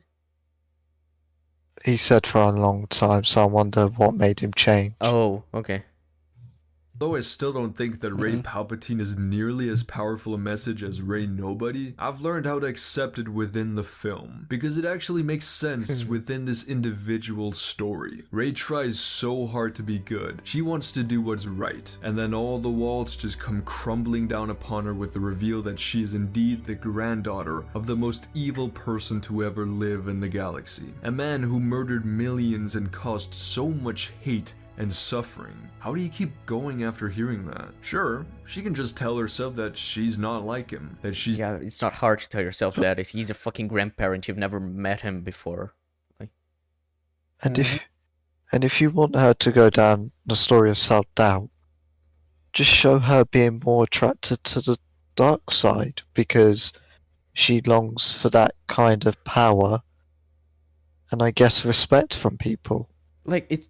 People have said this so much, like, if you were to rewrite the sequels, it's not hard to make her Rey go to the dark side and have Finn be the hero, the Jedi hero, because it's like the way she's such a Mary Sue. It's like, oh, she's just so powerful. So it would seem like, oh, she's just using shortcuts to use these powers, and then Kylo tries to get her to the dark side because it's easier to be powerful that way. And then, and like, to have some sort of identity. Like, you can have some interesting character dynamics with that. And especially after you establish in the first film that Finn and Rey, they have some sort of friendship. Because then the turn would be more interesting. But no, she's just pure good all the time. Yeah, I mean, why didn't they try and establish parallels between her and Kylo, and then Kylo used the fact that he found his own self-identity through the dark side. It's like, let me show you, Rey. Sort of deal. Yep. And it's like, you don't need to, if you want her to be lured by the dark side or have darkness within her, you don't need to go to the extreme of Palpatine to have that idea. Just make it so it makes sense. Don't try and go for the biggest stakes possible. I know that's a J.J. Abrams trope, but like, Jesus Christ. She's good and evil, but earlier in the story she accidentally lost control of her powers, and she thought she'd killed one of her best friends. She's afraid of herself, she's afraid of what she might become, and she starts to fall into the same pit that she helped Luke get out of. It's a mature idea of how depression and anxiety can corrupt us to the point where we begin to lose faith in the ideas that are so vital in who we are. Okay, so what ideas are vital to who Rey is? Like, genuinely, what are a single trait of hers? I can't think of any. I don't fucking know. I don't know either. I really don't. Like, she helps people, and yeah, that's it. Like, I don't, whatever. She risked everything to save Ben because she saw some good in him, but now she can barely see that same good inside herself. This is a film that shows Rey in her darkest moments. We even see her confront the evil inside her directly, and she loses to it. She's afraid of it. She struggles to fight back. Why is this all sped up? I don't know. Why did he speed that all up? I don't know. He also slows down some footage. I never understand what he's going for. But that one, why'd you speed it all up? It just makes it look stupid and cartoony. He didn't want people to look at the Bilbo teeth for too long. Oh, man. In the end, Rey finds a way to pull herself out of this pit with the guidance of Luke and the thought of everything her and her friends are fighting for. She regains her spark. She chooses to be good. In The Last Jedi, Okay, now. She never even went to choose. Let me rephrase that. She never even chose to be bad or go down that path. So I don't understand what choice she's making.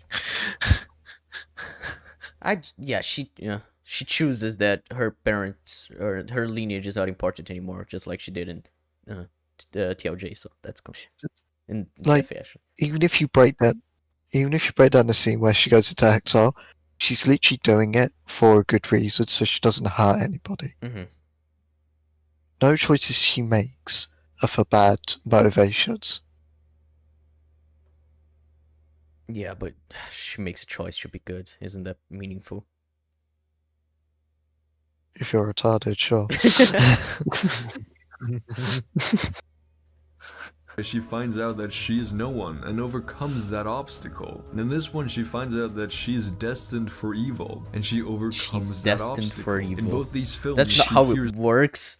Like, if you're if you're Hitler's grandson, and you're like, when you find out, oh my god, Hitler was my grandfather, you're immediately like, oh my god, I kind of want to kill some Jews now, and then you have to resist the temptation. What is this? This is so retarded. That's destined for evil.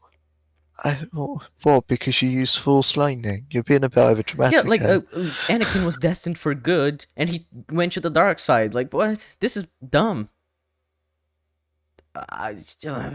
Like, he was literally the chosen one. He had a prophecy made about him. But Rey, she's just like, oh no, my grandfather, he was Palpatine, so oof, I kind of want to slaughter some people now. Whatever.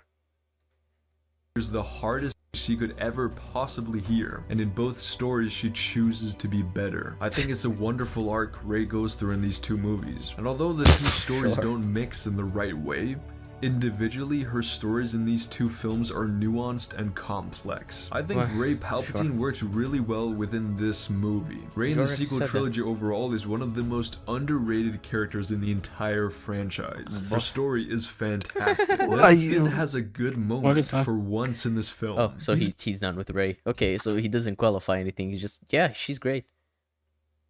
I can't believe I heard that retarded statement. Someone actually believes that notion, and I don't know how. Like, what is there to her apart from I could do anything and I am good? Okay. She chose to be good. So. If that's underrated to you, your standards are lower than I'd ever expect for you, and I already had them expecting low. So, well done. Well done. You've missed my low bar. That's how shit you are at what you're saying. But sure. I mean, to like both TLJ and TROS, you have to have a low-ass bar, to be honest. And yet, he went even lower than I expected. That's how much of a disappointment your video is. You should delete this video. been kinda shafted these past 2 films, and to be honest, after this scene, he doesn't really have much else to do, but it's a nice moment nevertheless. It's just a simple scene of 2 past stormtroopers sitting down together, sharing their experiences and stories of how they each left the First Order. It's a cute moment for Finn that suddenly relates back to The Force Awakens, which should have been happening all along. But oh well, this movie did Finn really dirty, and I'm at least happy that we got this nice moment. Even though it is a bit ironic of them to talk about how they were taken as children and forced into that harsh life, but then later they just absolutely mowed down every stormtrooper they can find. Even though Yeah, almost like this doesn't really make sense, and it's something they also didn't address in The Force Awakens. Yeah. It's a bit ironic, like, fuck off, no, this is straight up character assassination, you moron. Ah. these probably a lot like them. It just doesn't make sense. But again, switch your mind off and this movie becomes really fun to watch. No shit. Fuck Oh, off. yes, of course. Like, fuck off with that. If you want to accept shit, you be my guest. But I'm not going to sit there and accept shit like this. Like, You if you turn your fuck brain off, me. everything is gonna become a masterpiece. So it's just not. It's Oh, not Just exclusive turn it to on, this. man. It's easy. Yeah. Like, if you want to accept shit, that's fine. Like, if that's your prerogative. But I'm not going to be a retard and do that. I'm going to call out the bullshit. I'm sorry. Have standards. I just pretend it's what you wanted and see how you feel.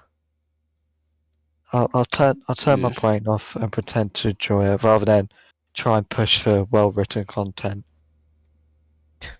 Yeah, it's like there's content that's so good that you don't have to like try hard to enjoy it. I know it's a like a magnificent concept where it's like you can enjoy something for what it is instead of making up stuff in your mind to convince yourself that you enjoy it. Like there's good stuff that you don't have to do that for, but I guess this guy hasn't seen good things. If you got to remove your brain to enjoy something, that's not a good thing.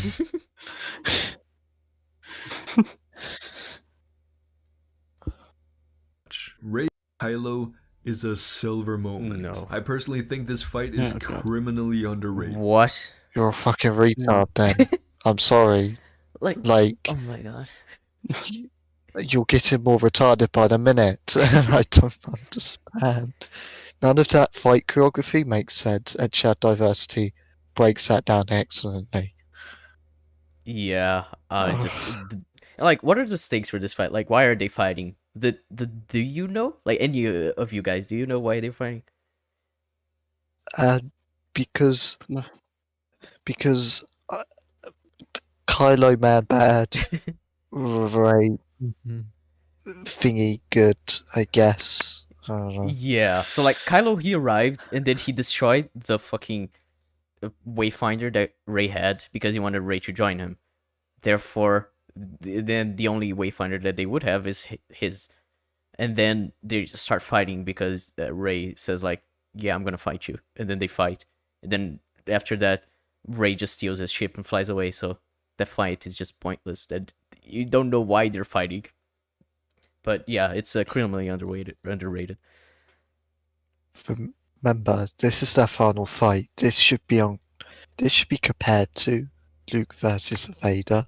Oh, dude, this is And fucking this is what we the get. Jedi hero of the story and the Sith that turns good. Like they're fighting in the Death Star ruins while like waves are crashing on them. It should be fucking amazing just as a concept, but as execution, it's fucking retarded. Like, I'm actually nervous for what he's putting as gold, because if he's that retarded to put this as silver, we're in for a ride. I think I said that at the very beginning when he said that introduction was brilliant.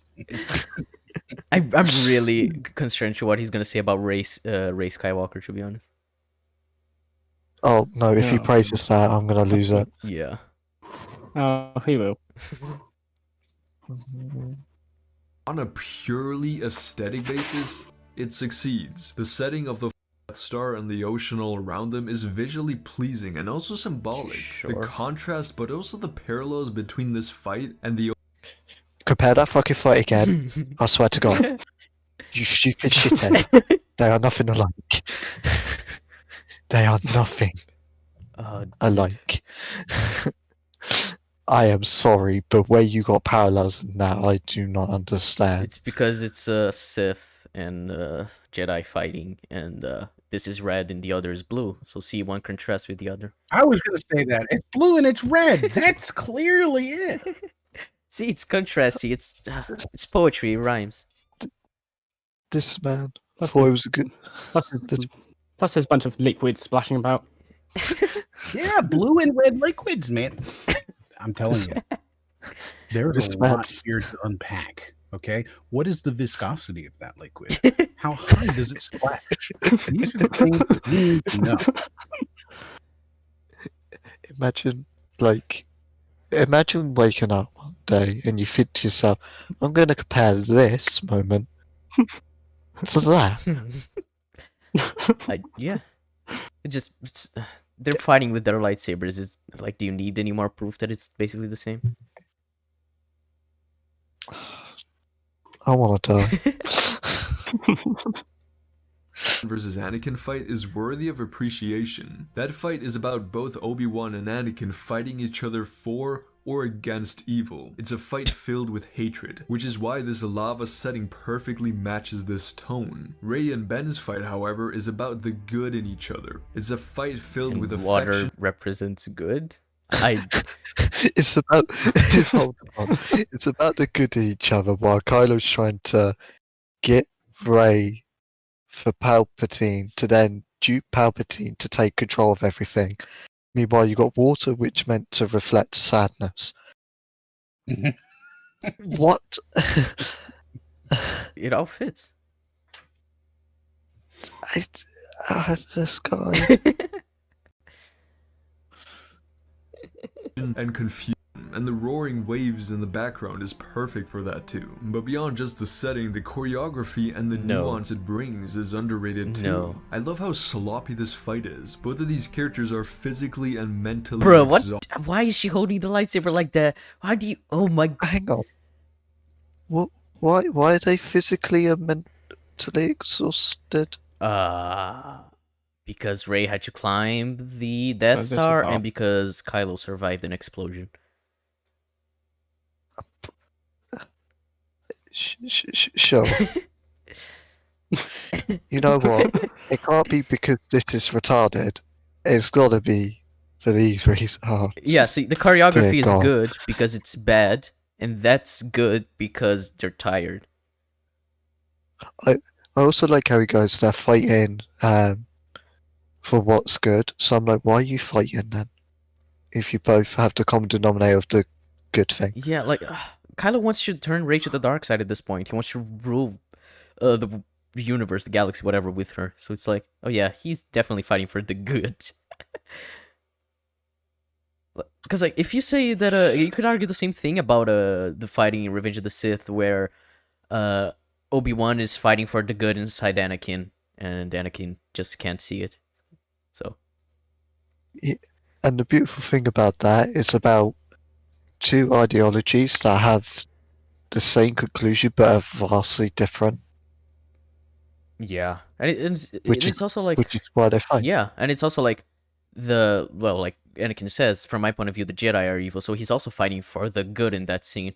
I don't know if Kylo actually believes that he's good, considering how much he struggles with the dark side throughout this trilogy. Is he fighting for the good in, like, from his perspective?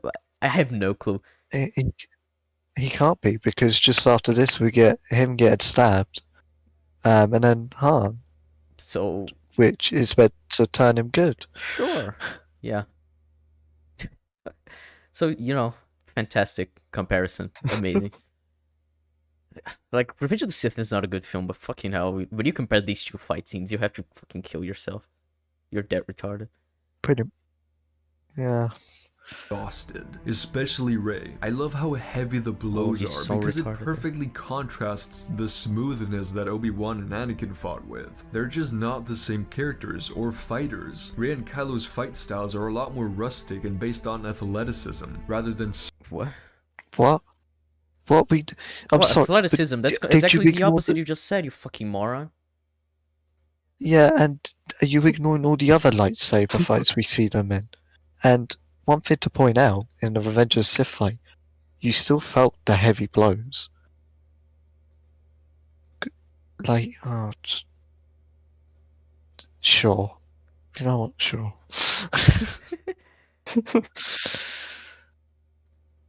Skill. The choreography mirrors this wonderfully. I've seen people take the piss out of this specific moment in the fight where they use the force to block each other's swings, and I agree it's a bit goofy, but if you think this is a problem but see nothing wrong with this...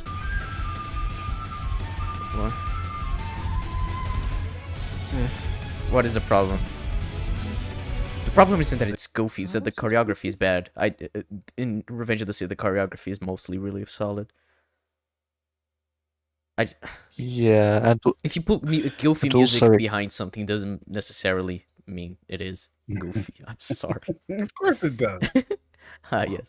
also when they use the Force in that moment, it's because they both know they're really even in lightsaber battles. These two are just using the Force out of nowhere in situations where they shouldn't really be able to. Mm-hmm. And they definitely don't use the Force enough like they should, but they're retarded. So. Yeah.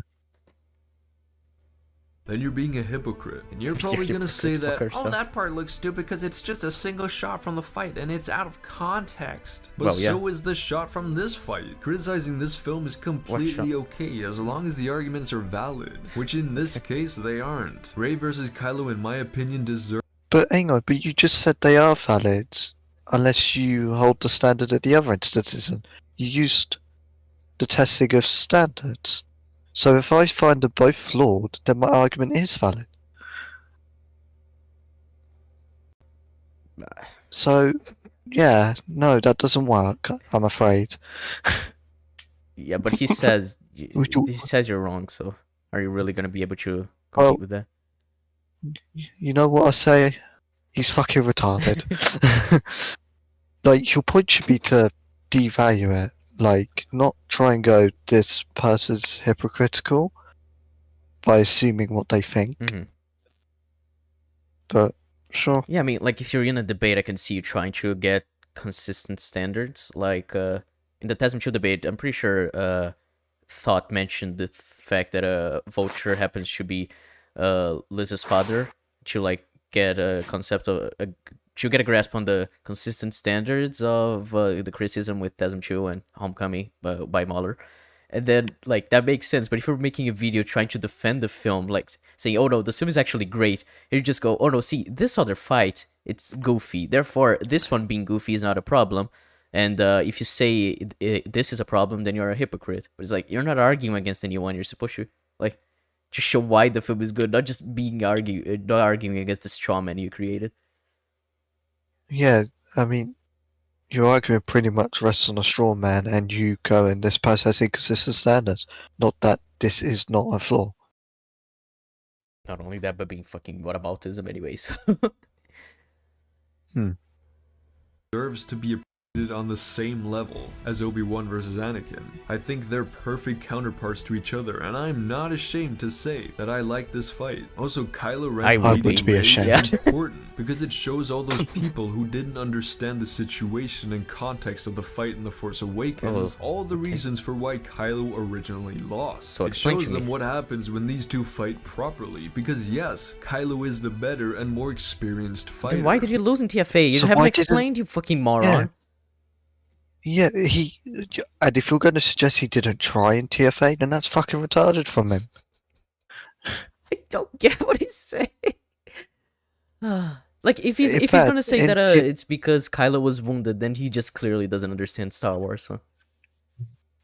In fact, Kylo should have a lot of power after he kills Han because he's using the dark side.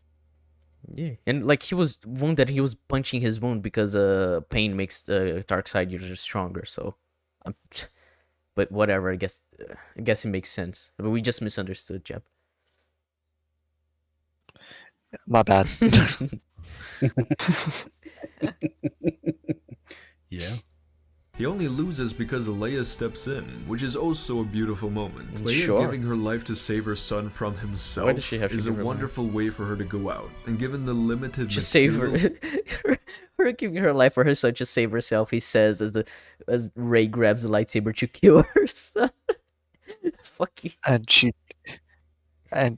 literally says about the completing the training would see him die. So she gets Rey to do that instead. Yeah, she says. Yeah, she says if I complete this journey, my son will die. She sees it at the end of his journey, her son will die. Therefore, she says, "No, Rey, finish my journey." And it's like, oh, he dies. It's like, oh shit, no, what? How? Who would have guessed? Like, fuck off, dude. they had from Carrie Fisher, I think they overall did a decent job throughout this film. This fight is just great from beginning to end, especially Ben looking so cute and so chubby in this shot. No, but in all seriousness, this fight scene is great. Okay. Oh, You know what? What have you If that's your standard for fight scenes being great, I'm glad you have that low bar. I'm glad. You know, I'm glad it's that Chewbacca's easy. Business, this fight scene is great. Also, Chewbacca's reaction to Leia's death is obviously heartbreaking. Yeah, Han, Luke, and Leia are now all gone, and except for R2 and C-3PO, Chewie's all that's left. That's sad. And then we have Ben and Han Solo, which is a silver moment. It was fantastic to see Harrison Ford back as Han on screen one last time. And the scene is really good. Adam Driver is such a fucking good actor. Yeah, Adam Driver's acting is good, but the scene is fucking hilariously bad. He forgives himself. Like, he forgives himself, but then he becomes good. Like, fuck off. Are you really gonna say this is good? Fucking... what are your standards, dude? Like, fucking hell. Like, imagine him seeing, like, The Lighthouse and he thinks that film is bad. Like, this is his standard. I don't fucking know what he thinks is good. Wait, did you just say you think The Lighthouse is bad? No, I'm thinking, like, but imagine if he did. But I'm not sure. I could look into the channel, but I don't like this guy enough to do that. He's not as entertaining as the last guy, to be honest. Thank God that isn't his standard to our knowledge. Every time I'm in anything, he blows me away. And the same thing is true in this scene. It's so satisfying to watch the climax of the conflict we've seen inside Ben for the entire trilogy. And the callback to the Force... when the climax of this conflict was resolved in TFA, and then it was resolved again in TLJ, and then one last time in TROS, just for good measure. Because redoing the same arc for Kylo is genuinely the only thing they can do with him, so that's cool. Awakens is brilliant. This is the moment Kylo Ren becomes Ben Solo again. I love throwing that his shit. lightsaber. Then right after this emotional father-son moment, we have this scene with Luke and Rey. Now I don't think this scene is overall as good as the Han Solo and Ben one, because the dialogue is weird and I just don't feel the emotions that I think J.J. Abrams wants me to. However, it's not a bad scene. At all. I wish I got a little bit more out of it, but something great still came out of it. Luke pulling out the X-Wing is a silver moment, because it's just... You mean that the X-Wing that he could have used to help his fucking sister and best friend and nephew, that he had the power to use it to, in the previous film, to get to helping them to defeat the First Order? Yeah, no, that's a great moment. Not at all a character assassination. Just so satisfying. The callback to Yoda originally pulling out the X-Wing, inspiring a sense of wonder and hope into the mind of a young Jedi. Yeah, but now Luke's a Force ghost and he can use the Force. He wasn't the wise and complete master in The Last Jedi. He still had some things to learn about himself there. This is Jedi Master Luke. He helps Rey stay on her path, just like Yoda helped him do in the past. Just like Obi-Wan helped him do in the past. Just like Rey helped him do in the past. This moment cuts so deep in my frail little Star Wars heart. Help me. This next one isn't a standout moment. I just like that they made it canon that the lightspeed ramming scene was a once-in-a-million moment. Yeah, that's right. Screw you, you imbeciles. Say no to hate. Then Ben Solo arrived. Okay. What? I don't understand what he just said. I'm so confused. I'm gonna rewind because I have no clue what he means. helped him do in the past. This moment cuts so deep in my frail little Star Wars heart. Help me. This next one isn't a standout moment. I just like that they made it canon that the lightspeed ramming scene was a once-in-a-million moment. Why do you like Yeah, that's right. Screw you, you imbeciles. Say no to hate. Why do you like... What? I don't know what this means. What? I don't... What? You know what? Why do you like... If he likes Xiao Jie, how does he like that? Because it retroactively makes the film the most contrived shit ever. Like, you know what? If you want to live in a nice little bubble of happiness and stuff, you be my guest. But shut the fuck up if you're gonna complain at other people complaining. Just, like, seriously? I don't know. I don't know. Sure. Like, yeah, fuck you people who hated this. See, they retconned it. I don't know what he means by that, but sure. Like, I don't have to be happy because you're happy. You know? Especially when I see a franchise I love get butchered, and then I see retards like you create this shit that makes it even more embarrassing and infuriating. So shut the fuck up. And Ben arrives at the battlefield, and him And his running last like words are, Han Solo "Ouch." just warms my heart. There's a really beautiful moment between Rey and Ben where they finally understand each other fully. They finally accept each other and they become one with each other. It's ironic that Palpatine, being the powerful, manipulative person he is, by trying to control the emotions and choices of Rey and Ben by connecting them through the Force, accidentally created their strongest weapon. The moment when Lando shows up with the Resistance army is a great I like how he moment. just skips but after a moment. Like, yeah, that was a thing. Like, I was waiting for him to qualify, and he just said, "No, yeah, this is how it works." Like, okay. And Palpatine has that much of an impact on the characterization, but it's a MacGuffin. Yes, he is indeed just a MacGuffin. Fucking hell, this video, dude. Ugh. This is like how not to praise a film. The video. Yeah, it's pretty painful. Brit said the famous Han Solo run. Yeah, Han just he runs exactly like fucking Ben did at that scene. Fucking iconic. When we words, there are more of us, we get excited. The hopeful Star Wars music starts playing. We see Lando and Chewie back in the Falcon. I We get hate it when video essays do this when they say we. Like, I'm not included in this, you retard. I don't. I wasn't excited by this. I was fucking annoyed. I was like, oh, okay, this is happening, I guess. ready for an epic finale. This final battle is not very complex, it's not a masterclass in cinema. If you ask me to compare this to Helm's Deep, then I'd pat you on the shoulder and say good one, as I walk off laughing. There is nothing special about this battle, yeah, it's but awful. it does put a smile on my face. This is the finale of the Skywalker saga, a franchise I've been heavily invested in my whole life. As a film lover, this scene is nothing special, but as a Star Wars fan, it's just a great time. And that's what... As a Star Wars fan, No, it it's wasn't a great time, I'm sorry. Yeah. Like, fuck. I grew up with Star Wars, I hated that scene so much. I was like, fucking... Everyone just arrives, like, it's the portal scene from Endgame, but even more broken somehow, like, fucking hell. What I enjoy about the movie. It helps me forget whatever is going on in the real world, and I just get immersed in the fun adventure. This is not the worst Star Wars movie, and I think it honestly ends off this series with a bang. Speaking of bangs, Palpatine's lightning strike on the Resistance is really cool. Sure it is. What? Oh, okay, thanks for the year rate.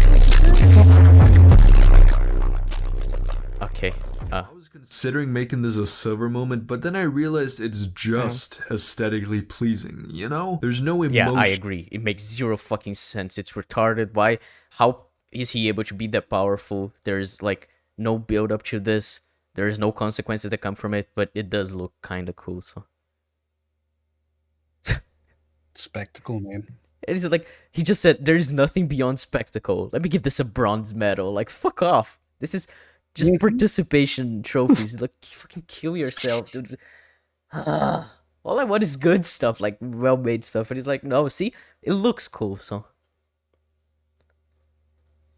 in the shot. And there shouldn't be. It's just There shouldn't Palpatine be. showing what a badass he is. It's a great moment. Then we have the All the Jedi moment, which is of course a silver moment. When Rey is laying on I the hope you ground rot in defeated hell. and ready to Dude, what is he gonna give a go to? I'm so scared right now.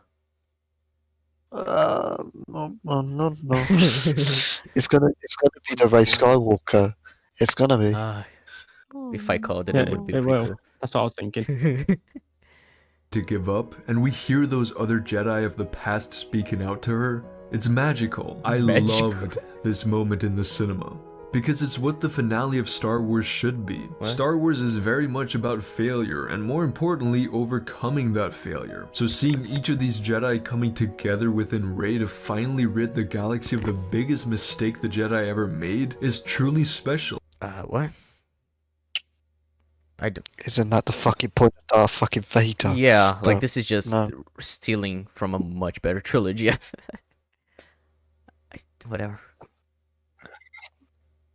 It's a way for the Jedi of the past to right their wrongs and once for all end this battle against Palpatine and the Sith that most of them died for. It's Like it happened in Return of the Jedi, yes. big and flashy and over the top with how Rey kills Palpatine, but oh well. So be it. What do you mean, so be it? That's what kind of attitude is that? Like fucking. Stop. Oh my god, so be it. Fucking. Stop accepting shit just because it is what it is. Call out the shit, please. Don't be spineless. Yeah. Like when a payoff is achieved through bullshit contrivances and fucking plot holes, like it's not. You shouldn't just say, "Oh, so be it." At least it's emotionally impactful. Like fuck off. Like I love Supernatural to death, but the finale fucking ruined so much, and I called it out because I'm not a moron. Because I'm critical of stuff, and it's just like, no, see, Rey, it makes zero sense that she does this, but whatever. Kind of cool though. moment is powerful. Then we have Ben's death, which is also a silver moment. Fucking hell. Now I know Rey dies first, but this scene is really about Ben and finishing off his character arc. Rey already completed the her third arc time, by yes. killing Palpatine, the evil inside herself, but Ben still needs to do this one Why thing did her right. body not In order disappear? to accept himself again, he needs to give his life to save the person who helped save him, the person whom he cares most about in the entire world. Saving Rey Why? can't excuse all the hurt and destruction he's caused. He'll never be truly free from that guilt, but by saving Rey, at least he'll die knowing he did one thing right for once. Them kissing is something I don't see anything wrong about. They care about Can we just say, done one right thing? So opposing Palpatine's not doing the right thing. Yeah. I guess it's like part of that, though. Yeah, I guess he's Right? It's just. the culmination of the one right thing. Yeah, I guess. Because I put them as separate because they've already stopped Palpatine in this moment. Then I guess he puts them as the same thing, but yeah, I was also thinking that I imagine would be like it makes more sense to be separate, but whatever. And no, this kiss is just comes out of nowhere. I'm sorry. And why put Trump on the screen? I don't get it. I don't know. Because haha, funny. Yes, it is indeed very funny. care about each other a lot. I've felt this spark between them ever since The Force Awakens, and it's a Really? satisfying payoff. Ben Oh. dying at the end is sad. Why? It's emotional, Why? but it's the perfect ending to one of the best Why? character arcs of one of the greatest characters Why? in the entire franchise. Wonderful moment. Oh, Celebration. okay. Yeah, never mind. Okay. Why would you answer why it's good? It's... I fucking this video, dude. Are happy. I will never not enjoy seeing our heroes celebrating at the end of these movies. It just brings joy to my heart. And then we But this trilogy Oh, no. completely undermines what happened in Return of the Jedi. So does he mean that he'll still enjoy what happens in Return of the Jedi despite it being fucked later, or does he just still enjoy it because he's just that much of a moron?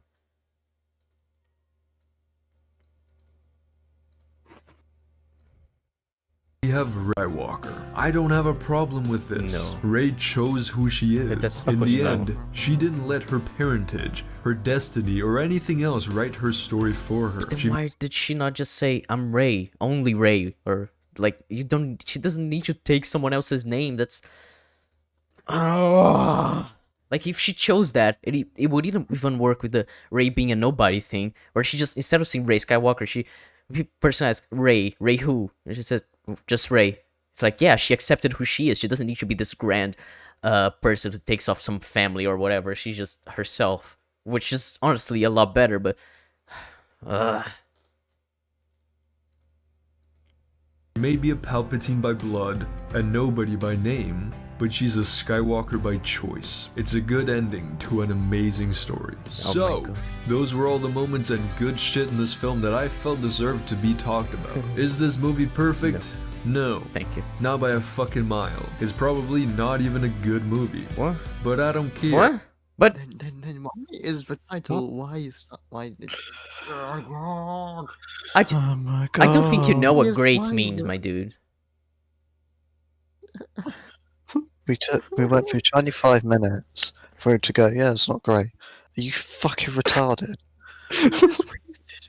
Okay, here, I'm showing you on stream so people can know. Here, this is what great means, okay? Of ability, quality, or eminence considerably above the normal or average, okay? This is what it means, my dude. So, fix your title, please. Like, if you say it's why I enjoy Rise of Skywalker, like, sure, whatever, I don't fucking care. But just say it's great, and then say, oh no, it's not even a good film later in the video, like, what? Fucking, Can't you just stick to one position and not be inconsistent? It's not that hard.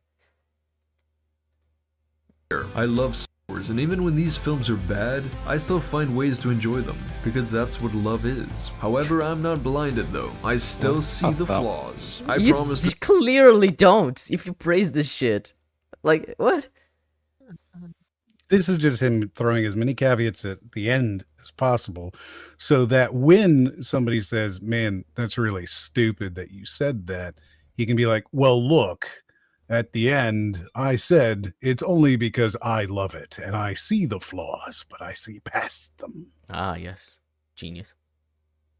Just covering all your bases so you don't get attacked by people. Cool. Mm-hmm. in the beginning of this video that I'd mentioned some of the negatives at the end, so I'll do that now. I don't like when they dumb the story down for us. Like when Maz you would've narrates hated what this, Leia's doing. We know what the fuck she's doing. You don't have to tell us. Show, don't tell. No, we It's don't. not- Like, even after she says it, it makes no sense. She says she knows what she has to do now. Like, that doesn't make any sense. Like, that doesn't explain anything. And we don't know what Leia is doing because it's like the first time anything like this is ever done. So, I don't... No, this is such a bad example. Not that hard. When D.O. says, sad, right as C-3PO has his heartfelt goodbye. I can be emotional during this scene without the film telling me I need to be sad. Like, come on! Trust in the scene and let the emotions speak for themselves. I agree with this at least. C-3PO is a beloved character. We don't need some stupid-ass robot telling us what to feel. The moment does that for us. It's just annoying. But I guess children are watching and they need to understand this film too. But fuck the... What?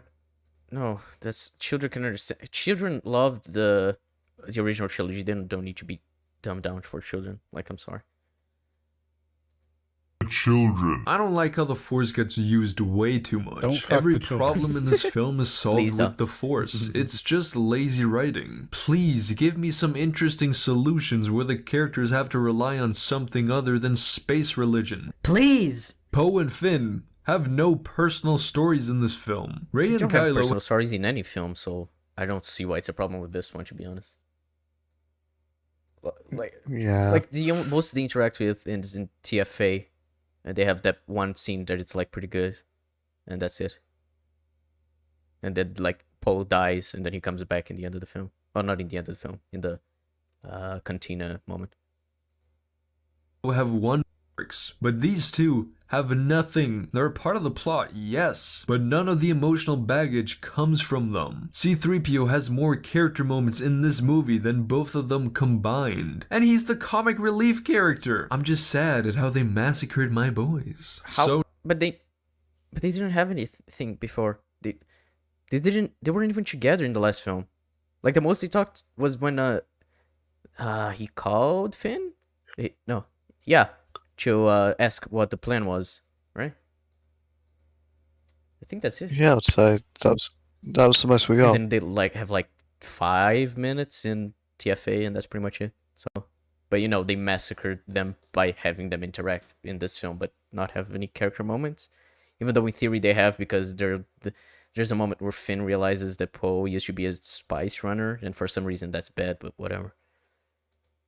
Oh no, I'm not a dumbass. I understand and accept the flaws and the cracks of this film. Clearly it's don't. not a great movie, but in my opinion, it's still a great Star Wars movie. It's not a fantastic you said film, it was a great but it's actor. fun. It's entertaining. And it has satisfying moments for characters that I really care about. It has some high points that make me forget the low points. And that's what I want from a movie of this caliber. Okay. The absolute worst thing a film can be is forgettable. And this one is definitely not forgettable.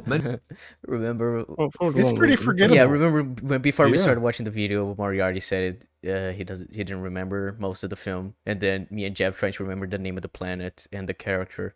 So, but yeah, not forgettable. It's pretty forgettable.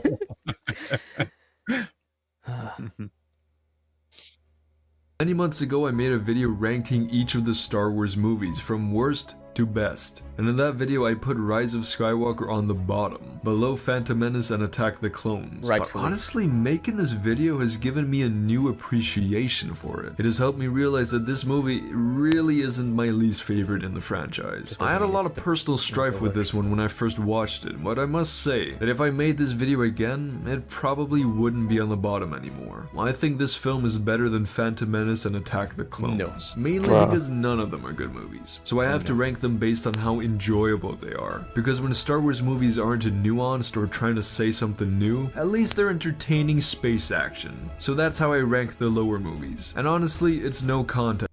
What did he just say? Did he just? Yes, he did. He said this is a terrible film. It's right at the bottom, but it's great because it's entertaining. Yes, he said all of these things. This is his thesis. Yeah, And this is after saying the film was great, and then he just said the Phantom Menace is not nuanced. Correct. Yes. What? This guy's a different kind of special.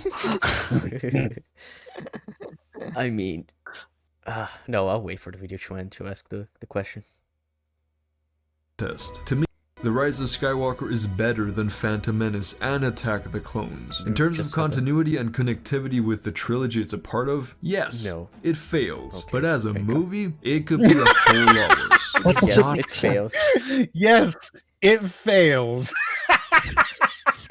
In terms of being a good film, yes, it fails. However, do you get the feeling this guy made this video because he wanted to make why Star Wars The Rise of Skywalker is great for the clicks, and then he had to figure it out afterwards? Potentially, yeah, because it's a hot take. Therefore, I think that's what happened. Yeah, That's good. So.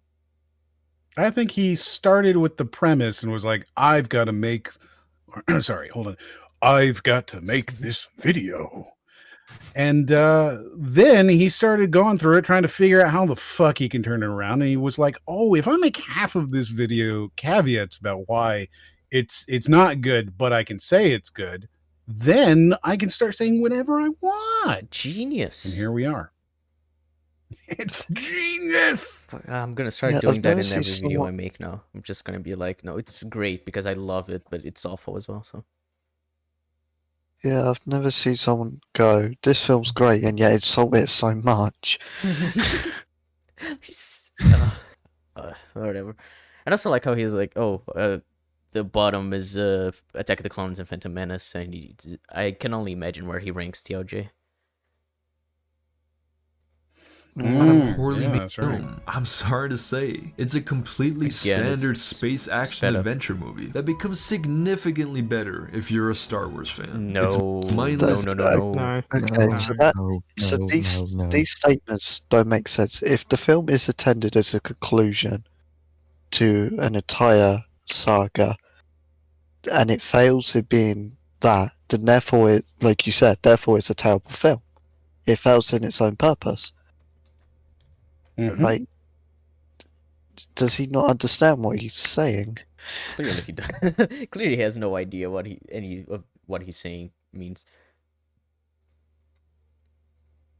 Action that at times make you think deeper about some interesting concepts. There's Like- enough good shit in this film for you to appreciate, For which I example? think there is in every Star Wars film. Just because I don't think the first two prequels are good movies or fit well with my own movie taste, doesn't mean I can't find a plethora of things to enjoy about them. Because I like they're the still choreography. Star Wars, and when it comes to Star Wars, then I'll always find a way to enjoy myself. Anyways, I hope you all enjoyed this video. This took me a long time to make, Should've and taken it was a lot longer. of fun rewatching this film with a new perspective. I recommend you a lot to try and watch a film you don't particularly like, and point out all the positives. Ooh, and no- okay. Huh, this is interesting. Okay, so tomorrow we're planning to record an ECUM X show where we watch Us. And that's like, other than Lucy, that's the film I hate the most in the world. So I'm gonna try to apply this to it. Just pointing out all the positives in the film. It'll probably take me like 2 minutes because that film is terrible. But yes, I'm going to follow what this guy, Turf Nation, has said. Because I feel like it's a valuable, a very valuable lesson to learn. That you should look just for positives because negatives are negative. only the positives. It's an eye-opening experience, and I'm honestly just curious as to whether you can. But anyways, join my Discord for intimate and enlightening conversations. The link is in the description and in the comments. I hope you all had a wonderful Why the Christmas. Force I Awakens certainly is great did. and why And the I'll Last see Jedi you is all great. in the new year. Peace out. So yeah, that was a video. So Finally, it's over. the question that I wanted to ask, that I feel like is very important, that everyone answers, which of these two videos is better? The First one. first one. The first one. First of all, it's shorter. There's a lot to be said for brevity. Additionally, this guy, boy, that last 10 minutes of this video, that was hard. That was really painful. So I think you can tell when I stop enjoying something, yeah, because I get really quiet. yeah. But I mean, did he not And I change your just, mind? Do you not like- love The Rise of Skywalker now? Because like, who wouldn't love it after He this? doesn't even love The Rise of Skywalker. Like, what the fuck is the point of the video? This movie is terrible. I hate everything about it, but it's great. Cool. I don't get it. Cool. I think, I can't believe I'm saying this. I think that might be the most retarded Rise of Skywalker video I've seen. We watched Cosmonaut's video on the sequel, so that's a big claim. Because this guy literally contradicts the entire premise of his video about 20 different times. Again, I'm pretty sure he just felt that he had to make a video about why it's great. He's clearly set these videos as his contrary point of view. I'm going to go in and I'm going to talk about this because it's good for, clicks. Mhm. And yeah, I think he wants you to rage watch, I mean, it's hard to watch the See film that and depending actually on the watch angle the video and actually think it's good. So yeah. Oh, it actually has quite a few. Even he doesn't think it's good. That's the thing. Like, as you're watching it, he is every 2 minutes he's like, it's not good, but Mhm. Oh, he also made a video 1 month ago called "Why the Phantom Menace is Great," and he made a video 6 hours ago called "Why the Force Awakens is Great." Oh, and he made a video called "Why the Amazing Spider-Man is Great." I can only imagine how awful that is because, like, we love that film, but this guy trying to defend it. Oh boy. Yeah. Fucking oh god. Oh, Jesus. So yeah, that was a fantastic video. I had way more It was fun beautiful. watching Yeah, the first top-notch. video because it's so incredibly bonkers, like insane. Because it's every sentence contradicting the other. This was just retardation, pure retardation. But Like, if your point rests on don't have a brain, just delete the video, forget it ever existed. yeah, I mean, like Britt said in chat, at least Cosmorati is somewhat entertaining. He aims to be more entertaining or over a reviewer, and he's sometimes funny. This guy is just a charisma black hole. Like, who enjoys this? Yeah. But Yeah. yeah. So that was all that we had planned to cover today. So yeah, thanks everyone for joining us. It's I thought that this was shorter. It's almost 4 hours going, so that's good. Moriarty, thank you so much for being a guest. You were great. We really enjoyed having you on. Happy to be here, man. Yeah, and you're always welcome to come on again at some other point. Thank you. Yeah. So yeah, thanks everyone for watching. The channel links at Twitter for everyone who was here is in the description, except for Jab because it's Jab. But yeah, I'll see you guys.